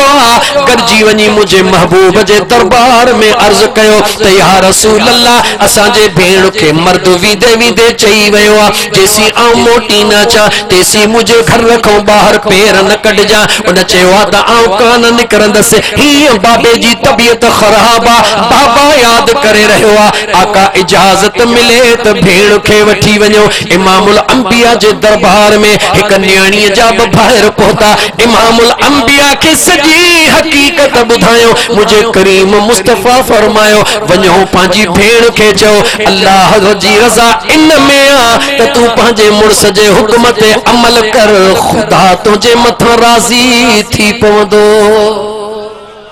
ॿाहिरि मोटी आया। अदी महबूबन करीमन अलैहिस्सलातु वस्सलाम फरमायो तुंहिंजे मुड़ुस जो जेको हुकुम आहे उन ते अमल कर। रोई चवे थी वञो मुंहिंजे बाबा खे मुंहिंजा सलाम ॾियो, छो त मुंहिंजा बाबा दिल पंहिंजी जॻह ते, मोहब्बत पंहिंजी जॻह ते, निस्बत पंहिंजी जॻह ते, हे दुनिया जो रिश्तो पंहिंजी जॻह ते, पर मुस्तफ़ा जे दीन जो रिश्तो निरालो आहे। मुझा बाबा मां मजबूर आहियां, मां नथी अची सघां। पंहिंजे मुड़ुस सां वाइदो कयो वेठी आहे। टेलीफोन कान हुई जो फोन करे मुड़ुस खां इजाज़त वठे, फोन कोन हुई जो फोन करे मुड़ुस खे इत्तलाह ॾे। अल्लाह जी कुदरत रात गुज़री आहे। वर वर ॾेई पई अबे जो हाल अहवाल वठे। विच में हिकिड़ी गली आहे। असां तुंहिंजो हाल छा आहे? घर वारी पुछे कर काॾे वई आहे? नसीराबाद वई हुअसि। कहिड़ो मां लाड़काणे वई हुअसि। ख़ैर में वई पुछे कोन। हाणे नसीराबाद जो तोखां पुछी पो वञा। ओ ख़ुदा जी बानी यादि रखी छॾ, मर्द जे इजाज़त खां सवा हिकिड़ो पेर औरत ॿाहिरि कढंदी आहे अल्लाह बि उन ते नाराज़ थींदो आहे त मदीने जो घोट बि उन ते नाराज़ थींदो आहे। इहा औरत पंहिंजी क़बर बि विञाए रही आहे, पंहिंजी आख़िरत बि विञाए रही आहे। मुंहिंजा दोस्त अज़ीज़ महबूबन करीमन अलैहिस्सलातु वस्सलाम जी सहाबियाणी आहे। अबे जो हर हर मामो तबियत पुछी रही आहे, कासिद मोकिले रही आहे। ख़ुदा जी कुदरत रात थी आहे। अबे जे मथां यार जो पैगाम अची वियो आहे। इम्तिहान अची वियो। जानी जिगर बाबा आखिरी मंज़िल ॾे रवानो थी वियो। वरी मोटण वारो कोन हुयो, वरी दीदार करे कान पई सघे। इहा घड़ी वरी मोटण वारी न हुई। हाँ फाटे पियो, जिगर टुटे पियो त पंहिंजे जानी बाबा जो आखिरी घड़ी दीदार कया। ॿाहिरि रोंदा अदी बाबा साईं अल्लाह के प्यारो थी वियो। हाणे तुझो छा ख्याल आहे? न्याणीअ मुझे मुस्तफ़ा जी सहाबियाणी रोई चवे थी मुझो कोई ख्याल न है, मुझो ओहो ख्याल आहे जेको मुझे मुस्तफ़ा करीम जो हुक्म हूंदो। मुझा भाइरो वरी वञो मुझे महबूब जे दरबार में वञो मुझे करीम मुस्तफा जे खिदमत में वञी अर्ज़ो कयो सजी माजरा बुधायो अगर महबूब ने इजाजत दिनी आ पांजे बाबा जो जनाजो दिसण ला मैयत दिसण ला हलंदस दीदार करण जे ला हलंदस मुझा दोस्त भाइरो वरी हुजूर जे दरबार में आया ज़ारो कतार रोए या रसूल अल्लाह बाबा दुनिया छड़े वयो मुझी भेण जो अंदर फाटी रहो या रसूल अल्लाह करम फरमायो इजाजत इनायत फरमायो तो मुझी भेण हिकड़े 2 मिनटन जेला अली बाबा जो मोड़ो दिसी मोटी अचे इमामुल अंबिया फरमायो अल्लाह जा बानो मुर्स जो एतरो हक्का जे हक के मां मुस्तफा भी कोन थो टोड़िया याद रखो मुसलमानों अगर आवाज पहुंची रहो तो अल्लाह जो बानियो गौर सा बुधो मुझे महबूबन करीमन फरमायो पांजे भेण के चओ पांजे मुर्स जे हुक्म ते अमल करे मुझो सोहणो रब राज़ी थी पवंदो भाइरो रोई मोटी आया भेण इजाजत कान मिली भेण वेही रही नीर वहाए रही सावण जो मींह वसी रहो मुझा दोस्त कंधड़ो हेठा चवे थी मुझा भाइरो वञो मां अबे जो दीदार न करे खैरा पर पांजे महबूब जे शरीयत के छड़े नथी सघ भाइरो मोटी वया वनी अब्बे जी तैयारी करे गुस्ल कराए जेनी जनाजो थियो महबूबन करीम अलैहिस्सलातु वस्सलाम मेहरबानी फरमाया जनाजे का बाद अल्लाह अल्लाह जनाजे का बाद मुझे करीम मुस्तफा सल्लल्लाहु अलैहि व आलिहि वसल्लम पान मुझा दोस्त मालूम कर फरमायो तदियो खबर फलाने सहाबी जी घरवारी घर में मौजूद हुई उन जे अब्बे जो इंतकाल थी वयो सजी गाल सहाबा के करे बुधायो पहरो दफो ही थियो ॿियो दफो ही थियो ॾियो खबर उहा घर में वेठिया या अबे जे दीदार करण जे लाइ रोई जवाब मिलियो या रसूल अल्लाह सल्लल्लाहु अलैहि वसल्लम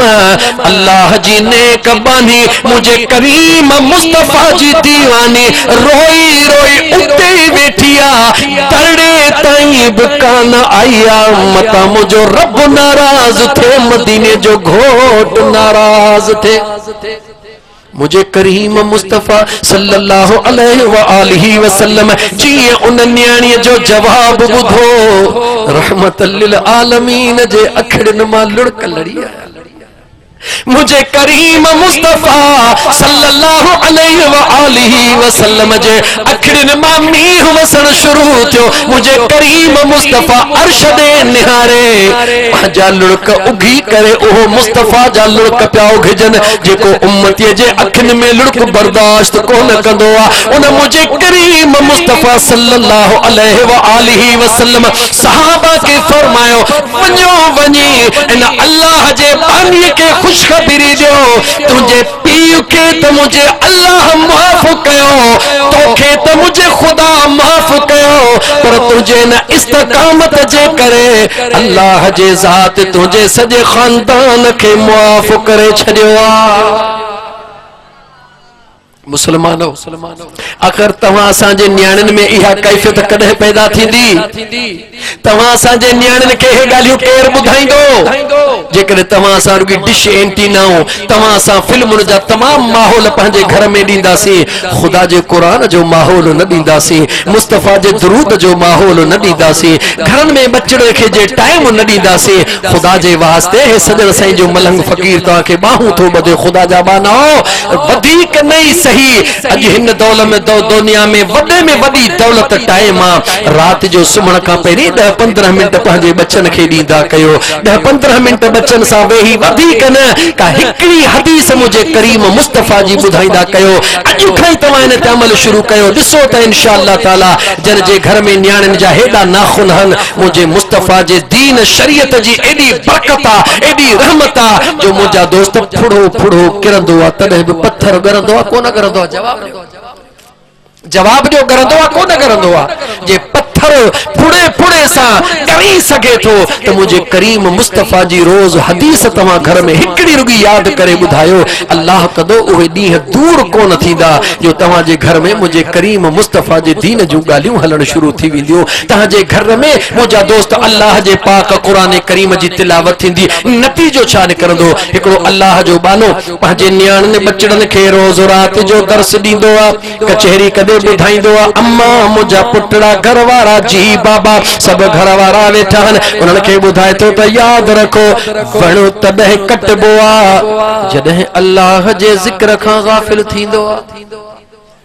वण जे मथे कुहाड़ो तॾहिं ईंदो जॾहिं अल्लाह जे ज़िक्र खां गाफ़िल थींदो जानवर जे मथा काती तॾहिं ईंदी जॾहिं अल्लाह जे ज़िक्र खां गाफ़िल थींदो मच्छीअ जे मथा ॼार तॾहिं ईंदो जॾहिं अल्लाह जे ज़िक्र खां गाफ़िल थींदो मुंहिंजा दोस्त पंहिंजे बचड़नि खे रात जो ॻाल्हियूं ॿुधाए रहियो आहे सुबुह जो अजीब इत्तिफ़ाक़ आहे जीअं ॻोठाणो माहौल आहे ॿाहिरो का खॾ हुई या पाणी हुयो या ॿाहिर हुयो पीउ निकितो आहे न्याणीअ खे गॾु वठी वींदे वींदे मच्छू ॾिसी चवे थो मां मच्छू फासाए था वठो हा मुंहिंजा बाबा न्याणी कपर ते बीठी आहे अबो मच्छी फासाए मच्छी ॼार में फासाए वरी पंहिंजे न्याणीअ खे थो ॾे अम्मा हेॾे रखी छॾ वरी ॿी फासाए थो अबो फासाईंदो ॾींदो वञे न्याणी वठंदी वरी छॾींदी वञे अबो फासाईंदो वियो न्याणी छॾींदी वई सिलसिलो जारी रहियो अबे महसूस कयो 5-8 मच्छूं थी वयूं आहिनि घणियूं फासाए छा कंदुसि पोइ ते निहारे चवे थो अम्मा हाणे त गंज थी वयूं और ते कर त गणिया त घणियूं आहिनि न्याणी खिली चवे थी बाबा छा थो गणी अम्मा हे मच्छूं फासाए ॾिनियूं बाबा तो फासाईंदो वए मां छॾींदी वयसि अम्मा हे छा कई मूं त भाॼीअ लाइ पे फासायूं बाबा तो त भाॼीअ लाइ पे फासायूं पर मूंखे फलाणी रात वारी ॻाल्हि यादि आहे तव्हां पाण फरमायो हो त जेका मच्छी अल्लाह जो ज़िक्र करण खां बंदि थींदी आहे उहा मारीअ जे ॼार में फासंदी आहे तो मच्छो ॾींदो पियो वञे मां निहारे चवां पई मच्छीअ खे ओ चरी वञी रब जो ज़िक्र कर वरी ॼार में न फासी वञी दिल में ख्याल कयम उहा मच्छी असां कीअं खाऊं जेका अल्लाह जे ज़िक्र खां गाफ़िल रही आहे मता उन जे करे असां जो भी ज़िक्र बंद थी न वञे अखियूं खोल मुसलमान अखियूं खोल मुसलमान जिन जे न रूह जो लाड़ो पंहिंजे करीम रब जे दरबार में हूंदो आहे उहे हर ॻाल्हि खे पंहिंजे करीम रब जे रज़ा लाइ वठी वेंदा आहिनि मर्द हुजनि मायूं हुजनि नंढड़ा हुजनि वॾड़ा हुजनि ओ मुसलमान अचो त पंहिंजे घरनि खे जन्नत बनायो अचो त पंहिंजे घरनि खे जन्नत बनायो मुसलमानो इन ज़िक्र जे महफ़िलनि जो मक़सद ई इहो आहे मां सदाई चवंदो हां त गुल हुजे त खुशबू करे बिना खुशबू जे गुल कहिड़ो यार हुजे त वफ़ा करे बिना वफ़ा जे यार कहिड़ो दीन जो जलसो लहे त का कल्ब जी कट लहे वरन जलसे जो फ़ाइदो ई कहिड़ो ही तव्हांजे आॾो अल्लाह ऐं अल्लाह जे रसूल जो पैगाम पहुचाए वियो अल्लाह ताला क़ुरान करीम में फरमायो या अय्युहल्लज़ीना आमनू ऐ ईमान वारो इन तत्तकुल्लाह जेकॾहिं तव्हां अल्लाह खां डिॼो यजअल लकुम फुरक़ाना मां रब थी करे वाइदो थो कयां तव्हांजे अंदर में मां अल्लाह अहिड़ो नूर पैदा कंदुसि जंहिं नूर सां फर्श ते वेही अर्शन जा दीदार रखंदो जागो था जागो था गोठ गाजी खान ब्रांच गाजी गोठ गाजी खान से गोठ गाजी खान जलबाणी वारो ब्रांच गाजी खान जलबाणी वारो और परे खां अचण वारो जागो था तो सोचो अल्लाह कुरान करीम में तो फरमाए ऐ ईमान वारो पहिरी रब पाण के याद कर ओ ईमान वारो यानी मुझे महबूब जा उम्मती आयो नमाजी बायो रोजा भी रखंदा हो उमरा भी गंज कंदा हो हर साल वींदा हो हज भी कंदा हो पर इन यो सब कुछ कंदा हो पर अंदर में नूर पैदा छो न थियो आ अल्लाह चतो इन तत्तकुल्लाह जेकॾहिं न मां रब जो खौफ दिल में पैदा कयो हां त इन घणी इबादत त परे जी ॻाल्हि आहे पर थोड़ी इबादत सां भी तव्हांजे अंदर में मां रब जो नूर पैदा थी वेंदो इबादत करण सां नूर पैदा कोन थींदो आहे। तवज्जो कयो, नमाज पढ़ी कहते थोरो, ये तो फर्ज आ, कर्ज आ, रोज़ो ॾेई कहते थोरो थो करे, हज करे कहते थोरो थो करे, ज़कात ॾेई कहते ये तो कर्ज थई निभाई थो पियो। अञा की ॿियो फहम जंहिंसां पसी पिरीअ खे, उहो ॿियो फहम कहिड़ो आहे? उहो अंदर में ख़ुदा जो ख़ौफ आहे, अंदर में अल्लाह जो खौफ आ। फर्श ते जिथे भी हली ज़हन में तसव्वुर रहे त मुझो करीम रब मुखे ॾिसी रहियो, मुझो अल्लाह मुखां दूर न आहे, मां पंहिंजे करीम रब सां गॾु आहियां, मुझो करीम रब मुखे ॾिसी रहियो आहे। मां मदीने जे मीर सल्लल्लाहु अलैहि व आलिहि वसल्लम जो उम्मती आहियां। इन तत्तकुल्लाह, रब चयो तो जेकॾहिं मां अल्लाह जो खौफ अंदर में रखंदे यजअल लकुम फुरकाना, मां रब थी करे वाइदो थो कयां, इन तुंहिंजे अंदर वारे मुफ्तीअ खे चार्ज करे छॾ। बैटरी चार्ज थींदी आहे त ॾे ख़बर मोबाइल जो मज़ो ईंदो आहे कोन ईंदो आहे? बैटरी चार्ज हूंदी त मोबाइल जो मज़ो ईंदो न। रब चवे थो इन अंदर वारे तुंहिंजे मुफ्तीअ खे मां चार्ज कंदुसि, मां ख़ुदा पंहिंजे नूर सां कुदरत सां चार्ज कंदुसि। तूं मां अल्लाह जो ख़ौफ रख। पोइ जॾहिं तुंहिंजे अंदर वारे मुफ्तीअ खे चार्ज करे छॾियमि, पोइ वेठो फर्श ते हूंदे दीदार अर्शन जा पियो कंदे। ज़ाहिर बा खल्क बातिन बा खुदा, ज़ाहिर बा फर्श बातिन बा अर्श। सैयदना अब्दुल कादिर जीलानी रहमतुल्लाह तआला अलैहि वेठा हुया, रमज़ान जो महीनो हुयो, मुरीद आया, मुंहिंजा साईं असांजी दिलि चवे थी अॼु राति इफ्तारी असां वटि कजो। पाण फरमायो तव्हांजी दावत क़बूल आहे। वियो वरी ॿियो आयो, मुंहिंजा साईं अॼु इफ्तारी मूं वटि, पाण फरमायो तोखे बि दावत क़बूल आहे। ग़ुलाम ॾिसे थो पियो, दावती ईंदा विया, 70 दावती आया। घणा आया? 70 दावती आया। 70 सां सोने अब्दुल कादिर जीलानी हा फरमाए असां तव्हां वटि ईंदासीं। ऐं मुसलमान, अल्लाह अल्लाह, ऐं मुसलमान जेॾी महिल शाम जो टाइम थियो त हो मुरीद ॾिसे थो पियो, सोनो अब्दुल कादिर जीलानी पंहिंजे मैखाने ते, पंहिंजे आस्थाने ते रोज़ो खोले रहियो आहे। जेॾी महिल ॿियो ॾींहुं थियो, मुरीद ईंदा विया, हिक ॿिए खे मुबारकूं ॾींदा विया। साईं राति मूं ते महिरबानी फरमाई। हो चए साईं मूं ते महिरबानी। हिक ॿिए चयो तूं चई थो मूं ते? उन जेको ग़ुलाम ख़लीफ़ो हुन चयो तव्हांजो दिमाग़ ख़राब थिए। साईं त राति हिते पंहिंजे आस्थाने ते इफ्तारी कई आहे, तव्हां था चओ मूं वटि इहे 70 माण्हू गॾु थी विया। आख़िर अॼु मुंहिंजा हैरत जहिड़ी ॻाल्हि थी, सुणे अब्दुल कादिर जीलानी कंहिं वण जे हेठो वेठड़ा हुया। ग़ुलाम चर्ज के मुंहिंजा साईं अॼु हिकिड़ी महिरबानी फरमायो, हे 70 माण्हू था चवनि त साईं असां वटि राति जे इफ्तारी कई। मुंहिंजा साईं तव्हां त आस्थाने ते हुया पंहिंजे ते, आउं ग़ुलाम ख़िदमत में हुयुसि, तव्हां त इफ्तारी असांजो जहिड़ो टारियो। सुणे अब्दुल कादिर जीलानी मुर्की फरमायो वण दे मथे निहार। हंज जो हमरा निहारे त लखे वण में पन हुया, हिक हिक पन में अब्दुल कादिर जीलानी जी तस्वीर बीठी। पाण फरमायो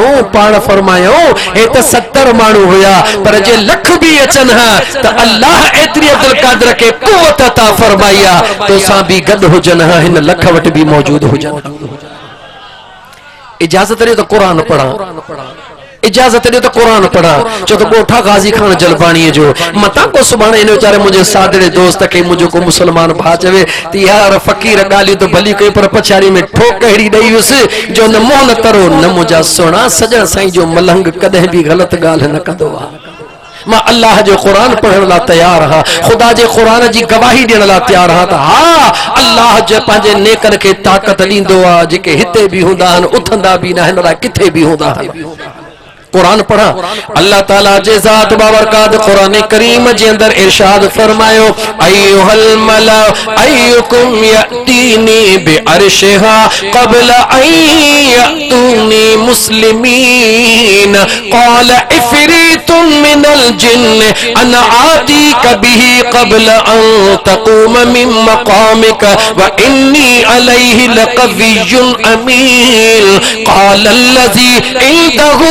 मिनल किताब अना आतीका बिही क़ब्ल अन यरतद्द इलैका तरफुका। ज़रे घट 3 आयतूं क़ुरान जो टाइम खे ॾिसी तकड़ में पढ़ी वयुसि। 3 बजे ॻाल्हि खे ख़त्म करणो आहे। सोने सुलेमान अलैहिस्सलाम जे दरबार में जिन्न भूत सभई जेके हुया हुरूं परियूं वेठा हुया, फ़क़ीर जिन्न माण्हू सभु वेठा हुया। सुलेमान अलैहिस्सलाम खे हुदूद पखीअ ॿुधायो मलिक सबा जो तख़्त हेतिरा 100 किलोमीटर परे काथे फ़लस्तीन। सुनो सुलेमान फ़लस्तीन में, मलिक सबा जो तख़्त यमन में। मलके सबा जो तख्त यमन में। सुनो सुलेमान अलैहिस्सलाम फ़लस्तीन में गाल ॾाढी वॾी आहे, खुटाए नंढड़ी करे ॿुधायां। सुने सुलेमान चयो उन्हनि मां दीन जो पैगाम मोकिले छॾियो आहे। उहा जेसिताईं अल्लाह जे वहदानियत जो इक़रार करण लाइ अची रही आहे, उन जे अचण खां पहिरीं उन जो तख्त खपे। मां अल्लाह जो नबी आहियां, उन खे पर्दे में रहायां। जिन उथी बीठो, अल्लाह जे नबी पुछो तव्हां मां केरु आणे ॾींदो? जिन उथी बीठो जंहिंजो नालो इफ़रीत आहे, चवे थो मुंहिंजा साईं इजाज़त मिले मां आणे ॾींदुसि। केतिरी देर में आणे ॾींदे? चवे तो मुझा से देर वरी छाजी? क़ाल अल्लज़ी इंदहु इल्मुम मिनल किताब अना आतीक बिही क़ब्ल अन तक़ूम मिन मक़ामिक व इन्नी अलैहि लक़वियुन अमीन। देर छाजी आहे? ये महफ़िल इते अञा वेठी हूंदी, महफ़िल ख़त्म कान थींदी, मां यमन मां तख़्त खणी आणे ॾींदुसि। अल्लाह जे नबी खे ख़बर आहे त अञा जल्द करण वारा मुंहिंजा ग़ुलाम वेठा आहिनि। अल्लाह जे नबी फरज जिन वे तू वे जिन वेही रहियो। एतिरे में आसिफ बिन बरखिया थी बीठो, मुंहिंजा साईं इजाज़त मिले। क़ाल अल्लज़ी इंदहु इल्मुम मिनल किताब, उनखे किताब जो इल्म हुयो। सुलेमान अलैहिस्सलाम कंहिंजो पुटु आहे? चो दाऊद अलैहिस्सलाम जो। ॻाल्हायो कंहिंजो पुटु आहे? दाऊद। हज़रत दाऊद अलैहिस्सलाम ते किताब कहिड़ो नाज़िल थियो हो?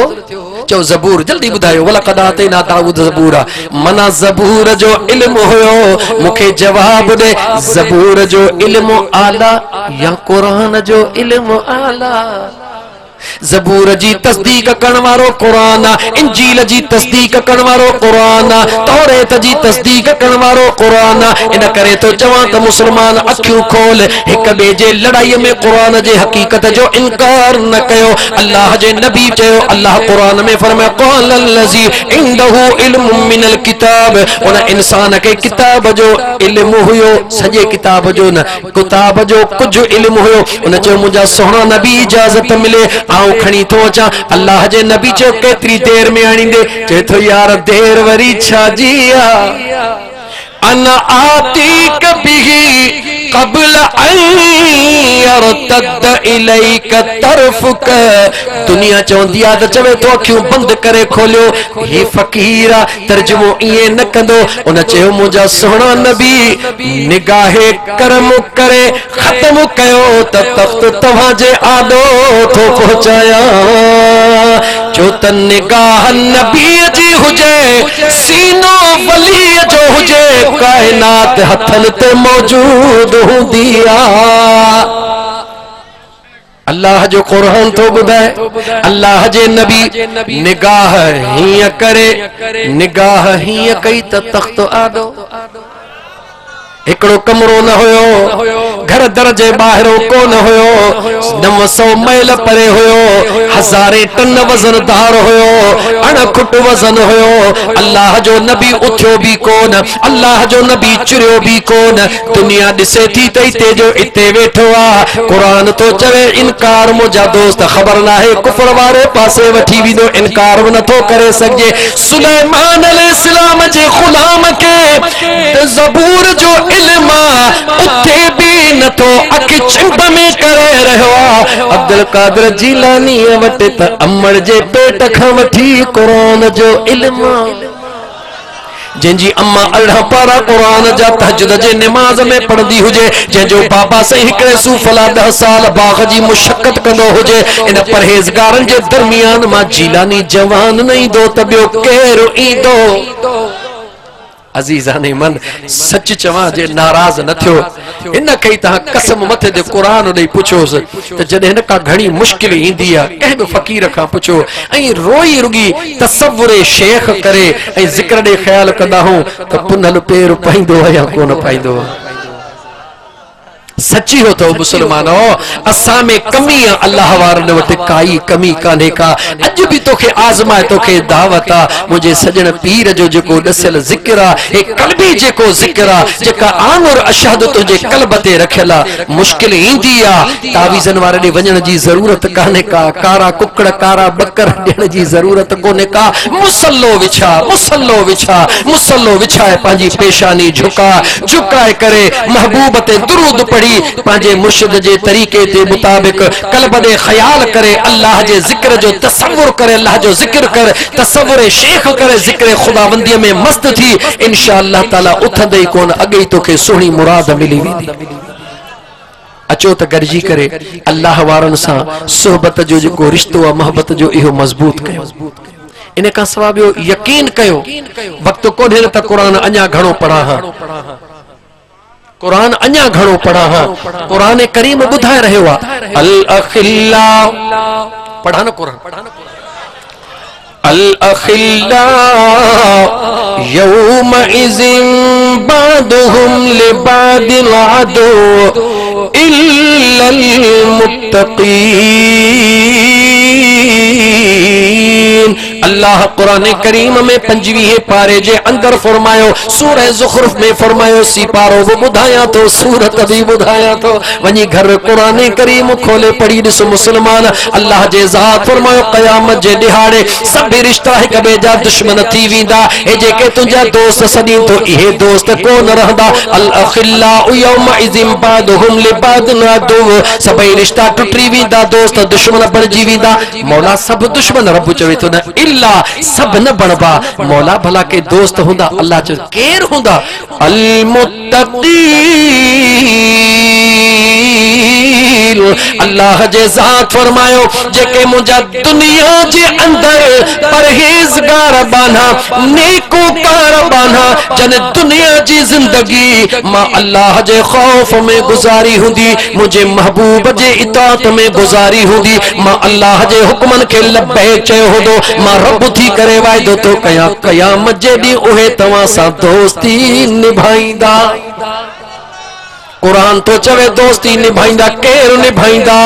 कुरान इए कोन चयो त वडो फलाणो सेठ निभाईंदो वजीर आजम निभाईंदो सदर निभाईंदो आर्मी चीफ न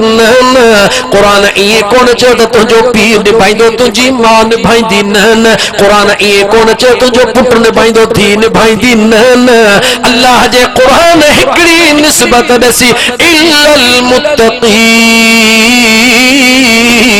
जेके मां अल्लाह जा परहेज़गार बाना जेके मां अल्लाह जा नेकोकार बाना उन्हनि सां जेकॾहिं हिते भी निस्बत हूंदव त हुते भी ॾुखिया कोन थींदव अल्लाह जे जिक्र जो तलाशी यानी इन राह जो राही ये मानू नौजवान के ख्याल थींदो आ जिक्र कंदे कंदे त यार कहे अल्लाह वारे वट वञा ये जिक्र कंदो कंदो कहे अल्लाह वारे वट पहुतो जंहिंजी उम्र 120 साल खां बि मथे हुजे कुरान इए पियो पढ़े नंढड़ा नखन वारो कुरान ॼण छोकरो पे 14 सालन जो पढ़े हैरत में पइजी वियो 120 साल उम्र साईं वेचारे जे जिस्म जो खलू लड़कन थी पयूं कुरान करीम बिना ऐं न कजे थी व्यस्ता हा यार मुझी मुराद इत्या ही कहे रंग वारो आ छो त अचण वारो भी प्यासो होयो लतीफ जो एकड़ो शेर पढ़ा एकड़ो शेर बस फरमाइन था जान जाना है जरूर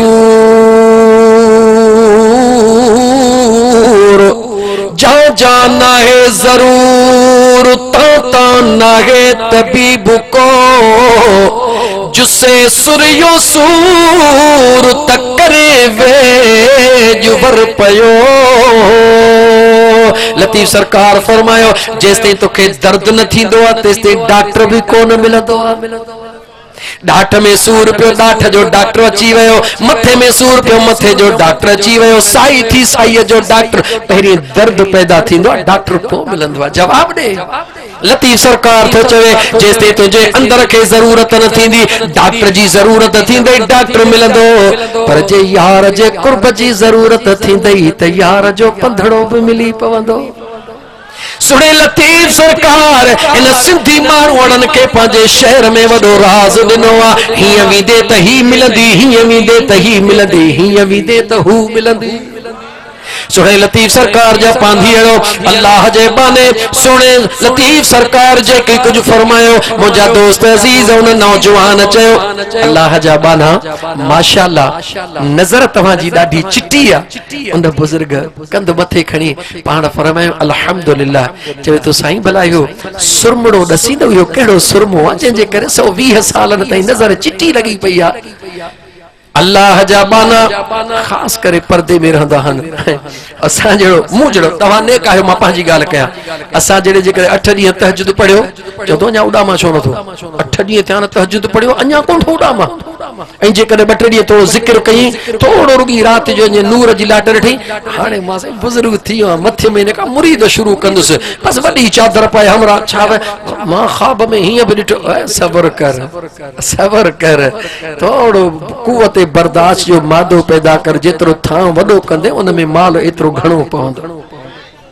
बहरहाल मुझा दोस्त अजीज माफ कजो है चरियो कदे कदे ला छा चवी दो माफ कजो अल्लाह जे उन बानड़े निहारे चयो मुझा साईं इन नूर जो जेको कमाल इहो नुस्खो मेहरबानी करे बुधाइडो इहो सुरमो केड़ो आ इहो सुरमो केड़ो आ उन बुजुर्ग ॾिठो त हाओ हाणे आज़माइश तो बुजुर्ग ॾिसां त कच्चो आ या पक्को आ पाण फरमाइन था तोखे ख़बर न आहे अल्लाह कुरान में माखी अल्लाह फरमायो फीही शिफा माखी में अल्लाह मानुन जेला शिफा रखी आ हाने अचण वारो बि पांधीड़ो हुयो अंदर में जुस्तजू हुई अंदर में इश्क जी भड़क हुई उनके इश्क जे उन भड़क के विसाइण ला इश्क जे पानी जी जरूरत हुई जेको अंदर में खणी इंदो आ ओहो ही मिलंदो आ उन देर ही कान कई चवे तो साईं बेशक मां कुरान में पढ़ियो आ पो हाणे इजाजत दियो माखी मां बि अखिन में विझां पछाड़ी घड़ी ताईं मुंहिंजो नूर बि इएं रहे जेडी मल नौजवान ये चयो उन अल्लाह जे वली खुदा जे सालेबाने समझी वरतो त हाउ ही कुछ वठण आयो आ पाण फरमायो माखी त शिफा है पर अजकल माण्हुनि माखी में मिलावटूं करे छॾियूं हन केमिकल मिलाइण शुरू करे छॾिया हन इन करे माखी न विझजा मता इहो नूर बि चट थी वञई गाल माखी जी पई हले कीअं चवां त राज़ कहिड़ो पियो हले तव्हां के ते माखी वारा ठग नजर आया तव्हां के माखी जेके माखी में सुयूं हणे खुदा पनाह में रखे याद रखो जेको न खीर में पानी विझंदो ऐं माखी में मिलावट कंदो जिंदगी में कदे भी सुखियो कोन गुजारींदो कुरान जो आयत लिखी पर जंहिंमें अल्लाह फरमायो त खीर जेको आहे उहो ख़ालिस अल्लाह तव्हां खे चौपायन जे पेट मां कीअं ख़ालिस करे ॾिनो ख़ालिसन साइग़न लिशारिबीन अल्लाह चयो तो खीर ख़ालिस मां रब तव्हां खे ॾिनो आहे ऐं माखीअ लाइ रब चयो त इन जा रंग मां अल्लाह पैदा कया आहिनि खाईंदी ज़हर जहिड़ो कड़ो आहे पैदा मां रब उन मां मिठो कंदो आहे जो मुंहिंजे यार ते दुरूद पई पढ़ंदी आहे इन करे दुरूद वारी माखीअ जे शइ में मिलावट न कर रोज़ी मुंहिंजो रब ॾियण वारो बेईमान न थी अल्लाह ते तवक्कल कर खुदा तोखे रोज़ी ॾींदो। बहरहाल मौज़ू न मटाया ॻाल्हि वरी देर थी वेंदी ए ज़ोरी फ़कीर चयो 15 मिंट मुंहिंजी ॻाल्हि कान अथव हलो से अल्लाह ताला जा बान बस खत्म तो कया ॻाल्हि के उन जेॾी महिल फ़कीर हिन खे चयो त बाबा माखी में थोड़ी मिलावट थी वई आहे रोई खिली थो चवे मुंहिंजा साईं पोइ भला असुल ॻाल्हि छो नथा ॿुधायो जेका मिलावट खां पाक आ उहा छो नथा ॿुधायो उहो नुस्खो ॾियो उन अल्लाह जे बानड़े मथे कंदड़ो खणी नेसा हणी पाण फरमायो जे ॿुधण तो चाही त ॿुध चवे थो जी चवई मुंहिंजा सुहिणा सजण साईं चवे थो जे सच ॿुधण तो चाही त सच हुआ हिननि अखियुनि अॼु ॾींहं ताईं गैर खे ॾिठो ई कोन्हे जागो था हिननि अखियुनि अॼु ॾींहं ते गैर खे ॾिठो ई कोन्हे जन गैर खे ॾिठो ई कोन्हे खुदा उन जे नूर खे कॾहिं घटि कयो ई कोन्हे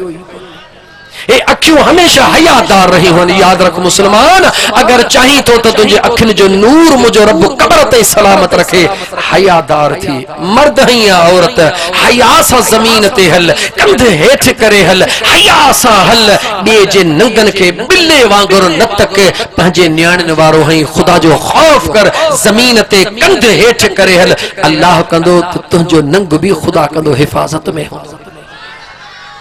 हया दुनिया जे अंदर वॾो हथियार हया है अल्लाह बस माफ कजो अल्लाह जी ज़ात मो गुनहगार जो चवण ता जो ॿुधण क़बूल फरमाए हे जेको ही रंग आ न सची हो तव ए सॼो जेके इन फ़कीर सजण साईं जे ग़ुलाम तव्हां जा ॾो ॻाल्हियूं कयूं ए नाला कहिड़ा वठां दोस्तनि जा हे सभई ॻाल्हियूं सभु इश्क जूं अथव हे सभु ॻाल्हियूं मोहब्बत जूं अथव हे सॼो जेको फैज़ आहे न सची हो तव जी उन्हनि खे अल्लाह आबादी जवान खे मुंहिंजो रब करीम सलामत रखे मुंहिंजो करीम रब लख रहमतूं पीर मिठा जे मज़ार पुर अनवार जे मथां वसाए अल्लाह जी ज़ात सदन जे फैज़ जे सदके मुझे सोहना साईं जे मज़ार ते अल्लाह पंहिंजे रहमतुन जा लखे अनवार वसाए सजन साईं के मुझो करीम रब्बो वॾी खिज़री हयाती अता फरमाए ही जेको कुर्ब ॾिसो था है मुझे कामिल पीर जे मेहनतुन जो नतीजो आहे अल्लाह वारन जो कुर्ब आहे ऐं हर टाइम ते इहो नस मिलंदो आहे ओ फ़क़ीरो ज़िक्र कमायो ज़िक्र कमायो ज़िक्र कमायो ऐं जॾहिं हिन दिल में ज़िक्र जी चासनी चखी त पोइ सचल वांगे दाहूं करे चवंदे ओ जह दिल पीता इश्क दजा मुसादिल मस्तो मस्त मुदामल जय दिल पीता जय दिल पीता जय दिल पीता इश्क दजा मुसादिल मस्तो मस्त मुदामल जय दिल पीता मस्ती दे विच मुँह बुझो अल्लाहू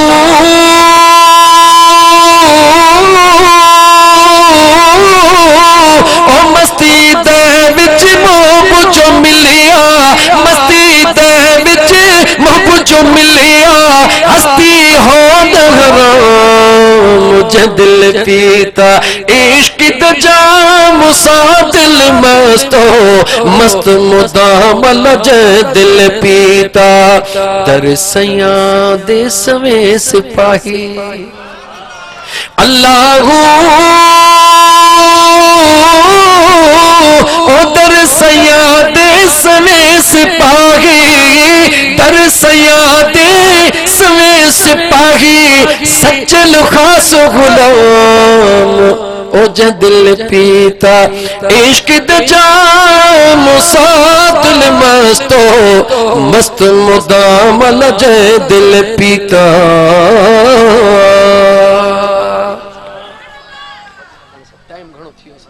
टाइम ओवर थियो साईं मुझा मिठड़ा नमाज नमाज ब्रांच गाजी खान जलबानी जेरे सिदारत खलीफा कारी उबैदुल्लाह पंवर अल्लाह ताला साईं के सलामत रखे जेरे निगरानी डॉक्टर हुसैन बख्श कुंभर ताहिरी तामुल कंदड़ दोस्त ब्रांच गाजी खान जलबानी जा ऐं उहदेदार अल्लाह ताला सभिनी के सलामत रखे नमाज नमाज नमाज जन पढ़िया अल्लाह उनके सलामत रखे जन न पढ़िया नमाज फौरन मस्जिद में पढ़ंदासीं मुझा साईं नमाज खुदा जा बनो ना ना अल्लाह ताला जिंदगी में खुदा घुरे तो वरी अल्लाह हिकड़ो अलम टे दफ़ा कुल्लु अल्लाह शरीफ बिस्मिल्लाहिर रहमानिर रहीम अल्हम्दुलिल्लाहि रब्बिल आलमीन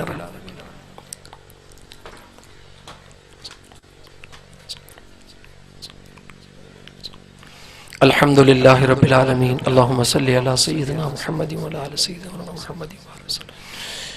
रब्बना आतिना फिद दुनिया हसनतन व फिल आखिरति हसनतन व किना अज़ाबन नार मुझा सोहना करीम रब असा फकीरन जी हाज़िरी पांजे बारगाह रब्बुल इज्जत में कबूल फरमा जेकी गुर्ज घड़ी तुझे जिक्र में तुझे महबूब जे याद में गुजारे थो या अल्लाह इन घड़न के पांजे बारगाह रब्बुल इज्जत में कबूल फरमा असा जे ला हिदायत जो जरियो मुझा करीम रब इज्जत जी जिंदगी ईमान ते खात्मो बिल खैर फरमा जा और परे खां जेके दोस्त कही आया मुझा अल्लाह से उनन जो पंध पंध कबूल फरमा जा जेके दोस्त असा जो अमड़ियों भेनरूं जेके घर में वेही तो रब जो कुरान बुधी रहे या अल्लाह उनन अमड़न जो दिलन जो नेक उम्मीदूं पूरी फरमा जन दोस्तन इन प्रोग्राम के सजाने में कावशू कई मुझा करीम रब उन जो कावशू कबूल फरमा असा जी न्याणी असा जी भेण तुझे जिक्र करने वाली बानी हुजूर जी दीवानी डॉक्टर हुसैन बख्श जी न्याणी मुझा करीम रब उन जा दर्जात बुलंद फरमा पांजे जाकिर शाकिर बानी जला मुझा अल्लाह से उनके हुजूर जे सदके अम्मा फातिमा ज़हरा जो सायो नसीब फरमा जा करीम रब असा जे न्याणिन के बिन जाकिर शाकिर थी रहण जी तौफीक अता फरमा मुझा करीम रब असा जो दुआऊं कबूल फरमा असा जे वतन अजीज के इस्तेहकाम अता फरमा या अल्लाह सा सभिनी के पंज वक्त बा जमात नमाज पढ़ण जी तौफीक अता फरमा पांजे मुर्शिदन सा सच्ची मोहब्बत निस्बत नसीब फरमा असांजे मुर्शिदन के खिजरी हयाती अता फरमा तमाम दरबारन जे बुजुर्गन के या अल्लाह सेहत व आफियत अता फरमा उनन जे सदके मुझे सजन पीर जी संदन जे खानदान जी पार थे और रब्बना तक़ब्बल मिन्ना इन्नका अंतस समीउल अलीम तब अलैना इन्नका अंतत तव्वाबुर रहीम सल्लल्लाहु तआला अला हबीबिही सय्यिदना मुहम्मदिन व अला आलिहि व सहबिहि अजमईन ला इलाहा इल्लल्लाह जन दोस्तन नमाज न पढ़िया नमाज जो इंतजाम मस्जिद शरीफ में दोस्त सीधा नमाज ते हल